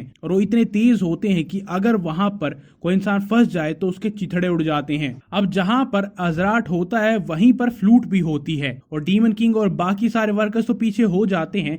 लेकिन अब फ्लूट के फादर वहां पर भागते उसे बचाने के लिए, लेकिन डीमन किंग कहते कि नहीं तुम वहां पर जाओगे तो फंस कर रह जाओगे। अब अजराट और फ्लूट की जिंदगी खतरे में है। डीमन किंग उस ब्लू ड्रैगन को उसके फादर को देते हैं, कहते हैं कि तुम इसे लेकर जाओ, उन दोनों को मैं लेकर आता हूं। अब आगे के एपिसोड के लिए लाइक करो और लाइक टारगेट है 6000। अगर तुम चाहते हो कि इस वीडियो का नेक्स्ट पार्ट आए तो प्लीज लाइक करो ताकि हमें पता चले कि कौन सी सीरीज काम कर रही है, कौन सी पसंद आ रही है और कौन सी नहीं। डीमन फार्मर के लास्ट एपिसोड में हमने ये देखा था कि वहां पर बहुत सारी मुसीबतें आती हैं। तो डीमन किंग क्रेडोस बहुत सारी मुसीबतों का सामना करता है। फाइनली वो कुछ आलू को उगा लेता है। अब बारी है उन्हें प्लांट करने की। वो अपनी आर्मी भी थोड़ी बहुत तैयार कर लेता है। जो वो सोच ही रहा होता है कि यार मैं क्या करूं, तभी वहां पर उसका सर्वेंट जो होता है ज़ेफायरोस उसके पास एक बुरी खबर लेकर आता है कि जैसा हमने सोचा था काम बिल्कुल भी वैसा नहीं चल रहा है। वहां पर जहां पर हमें खेती करनी है पत्थर ही पत्थर भरे हुए हैं, जिसकी वजह से वो ढंग से प्लांटेशन नहीं कर सकते। अब क्रेडोस वहां पर जाकर देखता है, वो बहुत ज्यादा निराश हो जाता है। लेकिन वो सोचता है कि मुझे अपने आप को संभालना होगा क्योंकि ये बच्ची भी यहाँ पर मेहनत कर रही है। तभी वहां पर एक वायलेंट विंड आती है, एक टोर्नेडो आता है जो कि यहाँ का नेचुरल डिजास्टर है जिसके बारे में क्रेडोस भूल गया था। अब वो सबको कहता है कि भागो यहाँ से, पत्थरों के पीछे छुप जाओ। लेकिन वो बच्ची ऑब्वियसली उस चीज को बिगाड़ देगी। वो भागती है एजरेट को बचाने के लिए और वो लाइटनिंग रॉड है, वो मेन इंसान है। अब फ्लूक जो कि वो किड डीमन थी उसे बचाने के लिए उसके फादर जाते हैं। लेकिन क्रेडोस कहते हैं कि नहीं तुम यहीं पर रखो, तुम इस छोटे से ड्रैगन को संभालो, मैं उन्हें जाकर देखता हूँ। क्योंकि क्रेडोस नहीं चाहता था कि उसकी लाइटनिंग रॉड खराब हो जाए। अब आगे लेकिन फ्लूट के फादर को पता था कि वहां पर जाना खतरे से खाली नहीं है और वहां पर फ्लूट जाकर अज़राइट के उस पोल को निकालने की कोशिश करती है और अज़राइट उसे कहता है कि भाग जाओ यहाँ से वरना तुम भी मारी जाओगी। अब क्रेडोस को भी पता था कि वहां पर जाना खतरनाक होगा, लेकिन वो पहले ही दिन पर अज़राइट और उस पहले वर्कर को खोना नहीं चाहता। क्रेडोस वहां पर भागते हुए आता है, उस पोल को लात मारता है, तोड़ देता है। अज़राइट सीधा मुंह के बल नीचे गिरता है। उसके बाद फ्लूट उसे खोलने की कोशिश करती है, लेकिन अज़राइट उसे कहता है कि भाग जाओ यहाँ से, 4 हेवनली किंग्स भी इसे नहीं खोल सकते। लेकिन उसके बाद उसे दिखता है कि क्रेडोस के गाल पर एक खरोंच लग गई थी। ये हवा इतनी तेज थी कि ये हर किसी को नुकसान पहुंचा रही थी। इसीलिए क्रेडोस उस बच्ची को और उसके साथ साथ अज़राइट और उस पोल को अपने कंधे पर रखकर भागता है, फुल स्पीड में भागता है। ब्लूई जो कि वो छोटा सा ड्रैगन था, वो देख सकता था कि हवा में कितनी रेजिस्टेंस है और उसके फादर यानी डीमन किंग कितना ज्यादा स्ट्रगल कर रहे हैं दूसरों के लिए। अब क्रेडोस भाग रहा था, लेकिन उसका पैर लड़खड़ाता है और वो नीचे गिर जाता है। वो लाइटनिंग रॉड को नीचे रखता है और नीचे लेट जाता है और तभी के तभी वो बेबी ड्रैगन वहां से जंप करता है और सीधा उस टोर्नेडो की तरफ जाता है और बिल्कुल उस टोर्नेडो के सामने जाकर एक लंबी सी सांस लेता है और आइस ब्रेथ उस हवा की तरफ फेंकता है। क्रेडोस जो कि बिल्कुल थोड़ा सा देख पा रहा तो देखता है कि वो ब्लूई इतनी हिम्मत दिखा रहा है। वो हवा थोड़ी सी स्लो हो जाती है लेकिन रुकती नहीं है, क्योंकि अभी वो बहुत छोटा ड्रैगन है। तो बाकी सारा क्रू वहां पर आता है और तीनों को बचाकर वापस ले जाता है और अब वो वापस अपने महल में आ जाते हैं, जहाँ पर डीमन किंग बेहोश हो गया था। और उसके पास आते हैं सर्गी और हार्टोक, जो कि देख रहे थे कि अब तो मैं इसे खत्म ही कर दूंगा। वो आपस में बात करते हैं कि पहले हम इसे खत्म कर देते हैं, उसके बाद अज़राट और बाल से निपट लेंगे, बाद में डिसाइड करेंगे कि हम में से कौन राजा बनेगा। और वो दोनों अग्री करते हैं कि अभी के लिए हम एलाइज बन जाते हैं। वो दोनों दरवाजा खोलकर अंदर जाते हैं और बिल्कुल अटैक करने के लिए बिल्कुल उसके ऊपर होते हैं, लेकिन तभी फ्रीज हो जाते हैं, क्योंकि क्रेडोस के एक्सप्रेशन ऐसे नहीं है कि वो बेहोश हो रखा। उसके चेहरे पर अभी भी वो मेनेसिंग लुक है। उन्हें समझ नहीं आता कि ये बेहोश हो चुका है या फिर अभी भी ठीक है, लेकिन फिर भी वो कहते हैं कि हमें करना ही होगा, अब हम यहाँ तक आ चुके हैं। वो दोबारा से अटैक करने वाला था, तभी पीछे से अज़राट और बहाल आ जाते हैं। अज़राट जो कि पिछले 10 चैप्टर से बस बिजली के झटके खा रहा है, वो भी डीमन किंग को बचाने के लिए आया है, क्योंकि अभी अभी डीमन किंग ने उसकी जिंदगी बचाई थी। बाल कहता है कि डीमन किंग सो रहे हैं, तो गलती से भी उसे उठा मत देना। अगर वो उठ गए, तुमने उस पर अटैक किया, वो उठे और नींद खराब हो गई, तो तुम्हें पता है कि तुम दोनों के साथ क्या होगा। अब हार्टोक उन दोनों से पूछता है कि तुम दोनों इसकी साइड क्यों ले रहे हो। चलो बहाल के समझ में आता है कि ये बेवकूफ है। अज़राट तुम क्यों कर रहे हो? और वो कहता है कि अगली बार मैं डीमन किंग को खुद मार दूंगा, लेकिन अभी के लिए मेरी जिंदगी उसकी कर्जदार है। और हार्टोक कहता है कि तुम्हें समझ नहीं आ रहा कि यहाँ पर क्या हो रहा है। ये आलू जब से यहाँ पर आए हैं, इन्होंने बस मुसीबतों को बढ़ाया है और कुछ नहीं। तो तुम्हें क्या लगता है ये उगाकर कुछ होगा? अज़राट कहता है कि मुझे पता है कि इतने आलूओं से कुछ नहीं होगा, लेकिन हमें अपनी जिंदगी दांव पर लगानी होगी, जो अगर हमें खाना चाहिए तो। हार्टो कहता है कि मैं यहाँ पर खेती करने से अच्छा है कि बाहर जाकर वॉर में अपनी जान दांव पर लगाऊं, लेकिन तब भी तुम दोनों बेवकूफ हो। वो दोनों तो वहां से चले जाते हैं। अब वहां पर बाल और अज़राट बचते हैं और तभी डीमन किंग की आंखें खुलती है। वो कहता है कि तुम दोनों यहाँ पर क्या कर रहे हो? और अज़राट बहुत ही स्टाइल में कहता है कि मैं बस यहाँ पर कर चुकाने के लिए आया हूँ। लेकिन डीमन किंग के एक्सप्रेशन चेंज होते हैं और वो कहता है कि मेरी लाइटनिंग रॉड यहाँ पर क्या कर रही है और वो बोल क्यों रही है। अज़राट को एक सेकंड तक समझ नहीं आता कि अभी मैंने तुम्हारी जान बचाई थी, और बूम, उस पर लाइटनिंग स्ट्राइक आती है और दोबारा से उसके कपड़े गायब हो चुके हैं, बहाल के कंधे पर है और दोबारा उसी खेत में उसी पोल पर वो लाइटनिंग रोड बन जाता है। डीमन किंग क्रेडोस कहता है कि अब मैं काम करने के लिए तैयार हूँ, हम कोई ना कोई सोल्यूशन निकाल ही लेंगे। लेकिन बाल बताता है कि ज़ेफायरोस हमारी मदद कर रहा था, ज्यादातर पत्थर जा चुके हैं। अब डीमन किंग पूछता है कि सारे पत्थर कहाँ पर गए, और ज़ेफायरोस कहता है कि वो देखो, ब्लूई सारे पत्थरों को उठाकर दूर ले जाता है। और ब्लूई ऊपर सोच रहा था कि यार मैं टोर्नेडो को नहीं रोक सकता, लेकिन मैं ये तो कर ही सकता हूँ। और उसके बाद डीमन किंग उसे अपने पास बुलाता और उसे पेट करता है। अब शायद ब्लूई को भी डीमन किंग की आदत हो चुकी है, लेकिन नहीं, वो ऊपर देखता है और उसका चेहरा देखकर डर जाता है। अब डीमन किंग काफी कॉन्फिडेंट होता है, क्योंकि उसे पता होता है कि अब अगर वो विंड्स आएंगी तब भी मैं ब्लूई की मदद से उन्हें काउंटरएक्ट कर सकता हूँ। अब ज़ेफायरोस उससे पूछता है कि आलू बहुत ज्यादा कम होते जा रहे हैं, क्या उसे दोबारा से स्टॉक पाइलिंग शुरू कर देनी चाहिए। और डीमन किंग कहता है कि फार्मिंग के 2 सबसे बड़े दुश्मन होते हैं। पहला होता है नेचुरल डिजास्टर, जो हमने कंट्रोल कर लिया है। दूसरा होता है कॉस्टिंग, अगर आलू कम हो गए तो वर्कर्स को देने के लिए हमारे पास कुछ नहीं बचेगा। उसके बाद हमें महल के अंदर सरगी दिखाई जाती है, जो कि हेलमेट उतारने के बाद बहुत ज्यादा सुंदर थी, लेकिन उसके अंदर से गोबर की बदबू आ रही थी, क्योंकि उसने अभी अभी मेन्योर को बहुत ही बारीक किया था। उसके बाद बाहर से आवाज आती जाती है कि कोई उससे बात करना चाहता है, लेकिन सरगी मना कर देती है। लेकिन डीमन किंग तब भी वही अपनी अनसूट करके दीवार के अंदर से आने की टेक्निक यूज करता और अंदर आ जाता है। और वो सोचते है कि यार ये एक लड़की के रूम में क्या कर रहा है, लेकिन तभी डीमन किंग आकर अपने घुटने पर बैठ जाता है और सोचती है कि ये क्या हो रहा है। और डीमन किंग कहता है कि मैं तुम्हारे बिना कुछ नहीं कर सकता, मुझे तुम्हारी मदद की जरूरत है। ये सुनकर सरगी के गाल लाल हो जाते और डीमन किंग मनी मन सोच रहा था कि अगर कॉस्ट बचाने के लिए ये करना पड़ेगा तो मैं ये भी करने के लिए तैयार हूँ। और सरगी इस टाइम पर सोच रही थी कि यार अगर तुम इतने प्यार से पूछोगे तो मैं मना कैसे कर सकती हूँ। और डीमन किंग सोचता है कि यार कुछ जल्दी ही मान गई। उसके बाद वो दोनों ही उस पोटैटो फार्म पर जाते हैं जहाँ पर वो सारे सारे स्टोर्ड थे। और डीमन किंग उसे कहता है कि तुम्हें इन्हें प्रिसाइसली इतने टुकड़ों में काटना है। और तभी सरगी के मन पर रियलिटी हिट करती है कि उसे दोबारा से यूज किया जा रहा है। वेल ये अपग्रेड तो है कि पहले उसे गोबर अलग अलग करना था या फिर मतलब बहुत ही बारीक काटना था, अब आलू काटने वो भी क्यूट क्यूट से।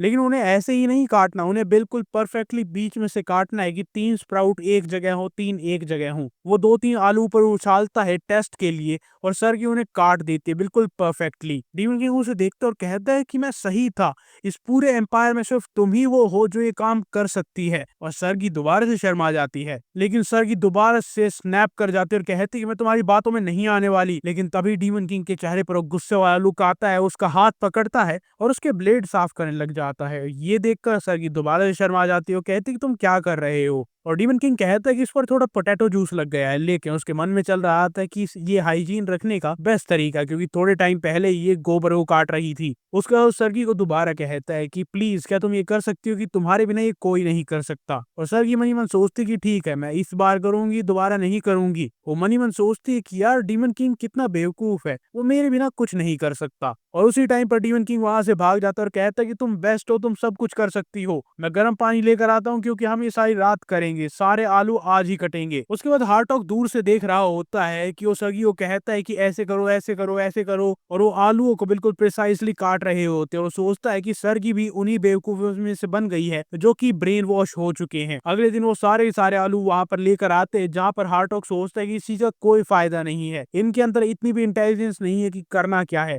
जब वहां पर पहुंचते हैं तो उस टाइम पर वो लड़की अजराट से बात कर रही होती है, उसे कहती है कि हम दोबारा से वही गेम खेल सकते हैं खाने वाला, और उसकी तरफ खाना फेंकती रहती है। अजराट उसे कहता है कि मैं तुम्हें खा जाऊंगा जैसे ही मैं यहाँ से आजाद होता हूँ, लेकिन वो तब भी उसे खाना देती रहती है। उसके बाद वहां पर जब सरगी आती है तो सारे के सारे लेबर्स, लो क्लास डीमंस उसे थैंक यू कहते हैं कि आपके बिना ये पॉसिबल नहीं होता। और वो सोचता है कि सरगी के चेहरे पर वही लुक है, सॉफ्ट क्यूट लड़की जैसा लुक, वो एक हार्ड कोर डीमन जनरल नहीं लग रही है। डीमंस को शर्म आनी चाहिए कि वो आलू के बीज के ऊपर रो रहे हैं, लेकिन हार्टॉक को लगता है कि वो एजुकेशनल पिनिकल है डीमंस का, वो एक दिन ये डीमन किंग की गद्दी जरूर छीन लेगा। अब वहां पर डीमन किंग, बाल और ज़ेफायरोस तीनों खड़े होते हैं। वो सबको समझाते हैं कि हमें इन्हें कैसे प्लांट करना है और इनमें से स्प्राउट्स निकलेंगे जो बाद में आलू उगाने के काम आएंगे। तो इनमें से 3 या 4 या फिर बहुत सारे स्प्राउट्स निकल सकते हैं। तो मुझे बताओ कि कितने स्प्राउट्स निकलेंगे तो हमारे लिए बढ़िया रहेगा। अब डीमंस कहते हैं कि जितना ज्यादा रहेंगे उतना बढ़िया होगा, लेकिन डीमन किंग कहते हैं कि नहीं, ये बिल्कुल गलत है। और डीमंस आपस में बात करने लग जाते हैं कि यार कम अच्छे कैसे हैं। और उसके पीछे ही हार्टॉक खड़ा हो तो कहता है कि तुम्हारे अंदर बिल्कुल ही दिमाग नहीं है क्या, तुम बिल्कुल बेवकूफ हो। वो बताता है कि जितने ज्यादा स्प्राउट्स होंगे उतना ही ज्यादा कंपटीशन होगा न्यूट्रिएंट्स के लिए, और वो उतना ही कम ग्रो कर पाएंगे, तो जितने कम होंगे उतना बेहतर होगा। और डीमन किंग ये बात सुनकर हैरान हो जाता है, रुको तुम्हें ये कैसे पता है। और वो कहते हैं कि ये बहुत ही ऑब्वियस बात है, अगर वो एक पोटैटो से निकले हैं और एक ही न्यूट्रिएंट के लिए कम्पीट कर रहे हैं तो जितने ज्यादा होंगे उतना कंपटीशन बढ़ेगा और उतना ही हमारा नुकसान होगा। तो अब डीमन किंग उससे पूछता है कि तो आइडियल स्प्राउट काउंट क्या होगा। और हार्टो कहता है कि तुम ये सवाल पूछ भी क्यों रहे हो, ऑफ कोर्स आइडियल होगा 2 स्प्राउट्स, सबसे बेस्ट आइडियल कंडीशन होती है 1, लेकिन हमारे पास 2 के साथ बेटर चांसिंग होगी, क्योंकि अगर एक स्प्राउट खत्म हो जाता है या काम नहीं करता तो दूसरा काम कर पाएगा, वो ढंग से ग्रो भी कर पाएंगे, न्यूट्रिशन भी ले पाएंगे और हम सेफ भी रहेंगे। डीमन किंग कहता है ये बताओ और तुम्हें क्या पता है। हार्टो कहता है कि ये बहुत ही ऑब्वियस बात है कि अब यहाँ पर सॉइल बहुत ज्यादा फर्टाइल है, तो यहाँ पर जो कुछ भी होगा वो न्यूट्रिएंट्स के लिए कम्पीट करेगा। तो हमें ये मेक श्योर करना होगा कि यहाँ पर और कुछ नहीं है, सिर्फ और सिर्फ पोटैटोज हैं। अगर छोटी सी घास भी है तो वो भी उखाड़नी पड़ेगी, वरना वो भी न्यूट्रिएंट्स लेगी और वो आलू के साथ कम्पीट करेगी। और ये सुनकर सब लोगों के होश उड़ जाते हैं कि हार्टॉक इतना ज्यादा नॉलेजेबल है। और तभी डीमन किंग कहता है कि तालियां बजाओ, हमारे बीच में एक जीनियस है। और ये सारी तालियां सुनकर सब लोग उसे जीनियस जीनियस कहकर बुलाने लगते हैं और हार्टोक रोने लग जाता है, क्योंकि उसकी मदर उसे हमेशा कहती थी कि तुम नालायक हो, तुम इडियट हो, और यहाँ पर सब लोग उसकी इतनी तारीफ कर रहे हैं। उसके बाद डीमन किंग उसके पास आता है कि फाइनली मुझे डीमंस के बीच एक होशियार इंसान मिला है, मतलब होशियार डीमन मिला है, और आज से तुम फार्मिंग डिवीजन के लीडर बनोगे। अब हार्टोक कहने ही वाला था कि मेरी इंटेलिजेंस वॉर के लिए बनी है, लेकिन उसकी बात बिना सुने डीमन किंग कहता है कि आज से तुम्हारा लीडर है तो इसे प्रॉपर रिस्पेक्ट शो करो। हार्टोक को बहुत ज्यादा गुस्सा आता है, लेकिन अंदर ही अंदर वो भी बस और बस रिकग्निशन चाहता था, इज्जत चाहता था। इसीलिए वो सबके सामने आता और कहता है कि बहुत ही ध्यान से मेरी बात सुनना। और इस टाइम पर डीमन किंग बहुत ज्यादा खुश था, क्योंकि उसने साइकोलॉजिकल वॉर जीत ली थी। उसने अजराट को एक ऐसा दोस्त दिया था जो उसने सोचा था कि कभी नहीं होगा, और तो उसके वायलेंट नेचर को भी कम कर दिया है। बहाल के दिमाग के अंदर घुस के उसे एक लॉयल सर्वेंट बना लिया है। सर्गी को प्यार दिया जो उसे कभी नहीं मिला था, और हार्टो को रिकग्निशन दी जो उसे जिंदगी में कभी नहीं मिली थी। इसीलिए वो चारों के चारों उसके लिए लॉयल है। इसी के साथ क्रेडोस को 2 एबिलिटीज मिलती है, यानी एक एबिलिटी मिलती है और 200 हैप्पी पॉइंट्स मिलते हैं, और उस एबिलिटी का नाम होता है ब्लड आई। और क्रेडोस सोचता है कि ये उसे गेम में तो नहीं मिली थी। अब इस एबिलिटी का काम ये है कि वो जिस चीज की भी तरफ देखेगा वो उसका फ्यूचर देख सकता है, सिर्फ 6 घंटे के लिए। और ये सोचकर क्रेडोस बहुत ज्यादा खुश हो जाता है, क्योंकि अब वो फार्म पर देख सकता है कि अगले 6 घंटे में क्या होने वाला है। अगर कोई डिजास्टर होने वाला है तो पहले से ही तैयारी कर सकता है। इसके बाद नेक्स्ट चैप्टर शुरू होता है ह्यूमन और डीमन टेरिटरी के आसपास, जहां पर लॉयड और जेवियर जो हमें पहले मिले थे वो वहीं पर होते हैं। वो आपस में बात कर रहे होते हैं और लॉयड कहता है कि मैं बहुत सारे पैसे कमाऊंगा, सब पर ऑर्डर चलाऊंगा। और उसके बाद लॉयड किमची से पूछता है तुम क्या डीमन रेल में जाना चाहते हो या फिर हमारे साथ चलोगे। और किमची कहता है कि मुझे नहीं पता, ना मैं यहाँ पर किसी को जानता हूँ, ना कोई मुझे पहचानता है, और जिन पहले लोगों से मैं मिला था वो मुझे देखकर ज्यादा खुश भी नहीं थे, तो तुम्हारे हिसाब से मेरे जैसे इंसान को कहाँ जाना चाहिए। और वो दोनों उसे कहते हैं कि सबसे पहले तो अपने आप को कवर करो, क्योंकि तुम्हारे कपड़े बहुत अजीब है। वो कवर कर लेते, लेकिन उसके अंदर अभी वही कपड़े थे, क्योंकि वो उन कपड़ों को हटा नहीं पा रहा, जैसे कि वो उसकी बॉडी का एक पार्ट हो। उसके बाद लॉयड और जेवियर को देखता है, उनमें से एक बहुत ज्यादा काइंड होता है। वो सबको कहता है कि मैं जाकर किंग से बात करूंगा कि यहाँ पर डीमन टेरिटरी के पास रहने से तुम्हें बहुत ज्यादा डर लगता है, तुम्हारे लिए कुछ तो किया जाए, इस एग्जाइल में तुम नहीं रह सकते। और किमची उसे देखकर सोचता है कि यार ये कितना दिल का साफ इंसान है, चाहे कुछ भी हो जाए ये हमेशा लोगों की मदद करता है। जबकि मुझे जहाँ तक याद है मैं एक ऐसा इंसान था जो सिर्फ और सिर्फ मारता था, काटता था, और अब मुझे नहीं पता कि मेरे जैसे इंसान को करना क्या चाहिए। अब बैक टू डीमन रेल, वहां पर दिखाया जाता है कि सारे डीमन नोटिस कर रहे होते हैं कि वहां पर स्प्राउट आ रहा था। सारे डीमन उसे देखकर अमेज थे, क्योंकि पहली बार उन्होंने किसी चीज को बनते हुए देखा था। फ्लूट भी भागकर अजराट के पास जाते और कहते कि थैंक यू हमारी लाइटनिंग रॉड बनने के लिए, लेकिन अजराट उसे कहते कि अगर मैं आजाद हो गया तो मैं तो जान से खा जाऊंगा। और तभी वहां पर हार्टोक कहता है कि ठीक है सेलिब्रेट करना बंद करो, अब नेक्स्ट स्टेप पर जाने का टाइम है। और वो सबको पूरा प्रोसेस समझाता है कि यहाँ पर जो स्प्राउट निकला है हमें आलूओं को सोयल से कवर करना होगा ताकि वो धूप से बच सके, क्योंकि अगर वो डायरेक्ट धूप में होते हैं तो या तो उनका टेस्ट बिगड़ जाएगा या फिर उससे भी बुरा वो पॉइजनस बन सकते हैं। डीमन किंग ताली बजाने लग जाता है कि देखो ये कितना ज्यादा इंटेलिजेंट है, यहाँ तक कि ब्लूई भी अपने छोटे छोटे हाथों से ताली बजा रहा होता है। अब डीमन किंग सोचता है कि वेदर देखने का टाइम आ चुका है। उसने 200 हैप्पी पॉइंट्स यूज किए थे उस एबिलिटी को अपग्रेड करने में। अब वो ऊपर की तरफ देखता है, लेकिन दिक्कत बस एक बात की है कि उसे एक्टिवेट करने के लिए उसे 200 सेकंड तक बिना पलक झपकाए ऊपर देखना होता है, जो कि बहुत ज्यादा मुश्किल होता है। उसकी आंखों से आंसू आने लग जाता है और लोग सोचते हैं कि डीमन किंग बहुत ज्यादा इमोशनल हो गए हैं पहली हार्वेस्ट देखकर। वेदर बिल्कुल साफ था, इसी वजह से ब्लूई को आज आराम मिल जाता है। लेकिन तभी वहां पर ज़ेफायरोस आता है और कहता है कि सेकंड कमांड का जो लीडर था वो यहाँ पर आया है। वो दोबारा से कैसल में जाते हैं, वहां पर वो सेकंड रीजन से आया तो वो बताता है कि थर्ड रीजन ने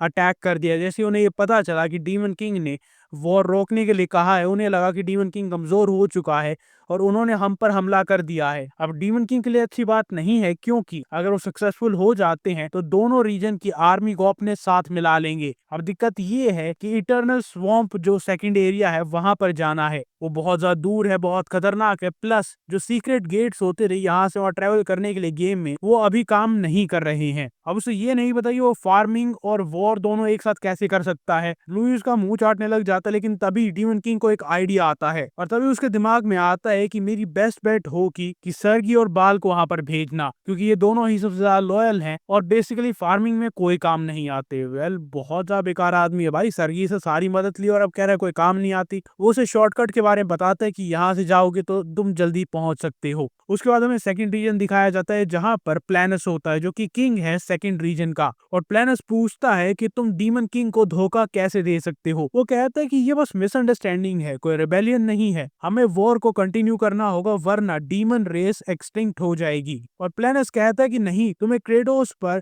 यकीन दिखाना होगा, वो एग्रीकल्चर को वायबल बना देगा जिसके बाद हमें इंसानों से लड़ने की जरूरत नहीं पड़ेगी। लेकिन जो उसका दुश्मन वहां पर आया होता है वो कहता है कि दिक्कत वो नहीं है, दिक्कत ये है कि डीमंस की प्राइड होती है कि वो लड़ते हैं और जो मन आता है वो कब्जा लेते हैं। तभी वहां पर वो अपना हथियार उठाता उसे मारने के लिए, लेकिन बाल अपना हथियार फेंक कर मारता है और सरगी कहती है कि तुमने सही कहा, हम डीमन रेस है जो प्राइड लेते हैं लड़ने में, मारने में, वॉर करने में, लेकिन हम कब से ऐसे बन गए कि हमें जिंदा रहने के लिए एक दूसरे को खाना पड़ेगा। हम इस मजबूरी में कब से चले गए, हमें इस मजबूरी से बाहर आना ही होगा और वो हमें लेकर आएगा डीमन किंग क्रेडोस। तो अब के लिए तुम्हारी यहाँ पर कोई जगह नहीं है। बैक टू फार्म जहाँ पर फ्लूट भागते हुए अपने फादर के पास आती है और कहती है कि डैड बाहर देखिए, और बाहर जाकर वो फील्ड्स को देखते हैं, वहां पर हर जगह हरियाली थी, फूल पत्ते उड़ रहे थे और सब लोग उसे देखकर बहुत ज्यादा इमोशनल हो गए थे क्योंकि उन्होंने पहली बार डीमन लैंड पर इतनी खुशहाली देखी थी। यहाँ तक कि एजराइट की आंखों से भी पानी आ जाता है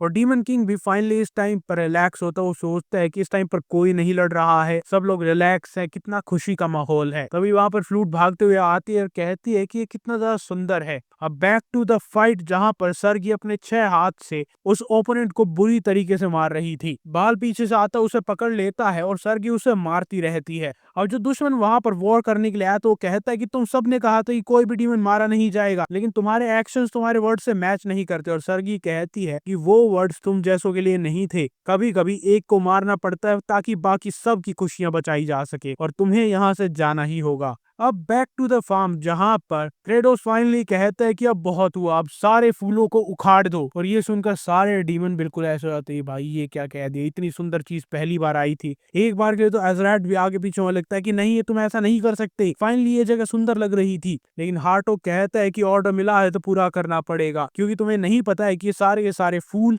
पोटैटो से न्यूट्रिएंट्स ले रहे हैं। ये डीमन किंग का मास्टर प्लान है ताकि सारे न्यूट्रिएंट्स दोबारा से पोटैटो पर रीडायरेक्ट हो सके और वो निकालना शुरू करते हैं। और अब हार्टोक और सरगी उस दुश्मन को पकड़कर डीमन किंग के पास ले आते हैं, लेकिन वो कहता है कि मैं ऐसे डीमन किंग को सर्व नहीं करूंगा जो कि कमजोर हो चुका है, फार्मिंग करना चाहता है, इससे अच्छा तुम मुझे मार। ये कहते ही डीमन किंग उस पर लाइटनिंग अटैक करता है और वो कहता है कि इससे मेरा कुछ नहीं होगा, मेरा हार्ट शेल बहुत मजबूत है, इससे बस मुझे गुदगुदी हो रही थी। और उस बेवकूफ को ये नहीं पता कि उसने क्या कहा है। ये सुनते ही डीमन किंग उसे कहता है कि ठीक है, इसे डंडे पर लटकाओ, लाइटनिंग रॉड बना दो, और कहता है कि अजराट को उतारो, इसकी हीलिंग कैपेबिलिटी कम हो रही है। जैसे ही अजराट नीचे आता है, फ्लूट भागते उसके पास जाती है और अजराट कहता है कि मैंने कहा था ना कि मैं उतरते ही तुम्हें मार दूंगा। वो उसकी तरफ भागता है लेकिन बहुत ज्यादा कमजोर था, इसीलिए जमीन पर गिर जाता है, उसका मुंह मिट्टी में लगता है। तभी वहां पर बाल आता और कहते हैं कि अपने बड़े बड़े वर्ड्स यूज करना बंद करो, चल भी नहीं सकते हो तुम। उसे एक लड़की की तरह उठाकर चलने लगता है, लेकिन अजराट कहता है कि मुझे ऐसे उठाकर मत चलो। फिर उसे पीछे बांध लेता और कहता है कि अगले 6 घंटे के लिए तुम ऐसे ही रहोगे। उसके बाद वहां पर सब लोग काम करने लग जाते हैं और राशन बहुत कम बचा था। अब क्रेडोस को ये पता था कि डीमंस को भूखा रहने की आदत है, लेकिन तब भी वो देख पा रहा था कि प्रोडक्टिविटी कम हो रही है। सरगी ने बहुत जल्दी सारे फूलों को उड़ा दिया था, हार्टोक ने सारी चीजों को वाटर कर दिया था अपनी पावर से। और तभी वहां पर लैप्लोस आता और कहता है कि हमारे लीडर बहुत ज्यादा ग्रेटफुल है। और डीमन किंग कहता है किस चीज का ग्रेटिट्यूड, और वो कंफ्यूज हो जाता है कि आपने हमें बचाया है। और डीमन किंग कहता है बचाया है तो तुम यहाँ पर आ गए और कुछ भी लेकर नहीं आए। वो क्रेडोस को गुस्सा देखकर कहता है कि हमारे किंग ने अभी कुछ लोगों को इकट्ठा किया है, वो इस वॉर से रिकवर कर रहे हैं, उसके बाद यहाँ पर वर्कर्स को भेजेंगे। और डीमन किंग कहता है कि ठीक है, उन्हें लेकर यहाँ पर आना। अब लैप्लोस वहां से वापस जाने लगता है और डीमन किंग सोचता है कि ये सब पेड़ पौधों जैसे दिखते हैं, तो शायद ये एग्रीकल्चर में काम आ सकते हैं। लैप्लोस को चलते वक्त महसूस हो रहा था ये सॉइल बहुत ज्यादा फर्टाइल है। जिस स्वैम्प में वो बड़ा हुआ था वहां पर न्यूट्रिशन बिल्कुल भी नहीं था, इसीलिए वो कभी भी स्ट्रॉन्ग नहीं बन पाया। और वो धीरे धीरे अब्सॉर्ब कर पा रहा था, उसे महसूस हो रहा था कि और ताकतवर बन रहा है। और वो जैसे ही जंप करता है वो साइड में चिपक जाता है, अपनी रूट्स को मिट्टी में डाल देता है और अब बहुत ही मैनाइकली कहता है कि अब मैं बनूंगा डीमन किंग, मुझे बस इस फर्टाइल सॉइल की जरूरत थी, अब मैं सबसे ज्यादा ताकतवर बन जाऊंगा। नेक्स्ट एपिसोड देखने के लाइक करें और वीडियो को हाइप करें।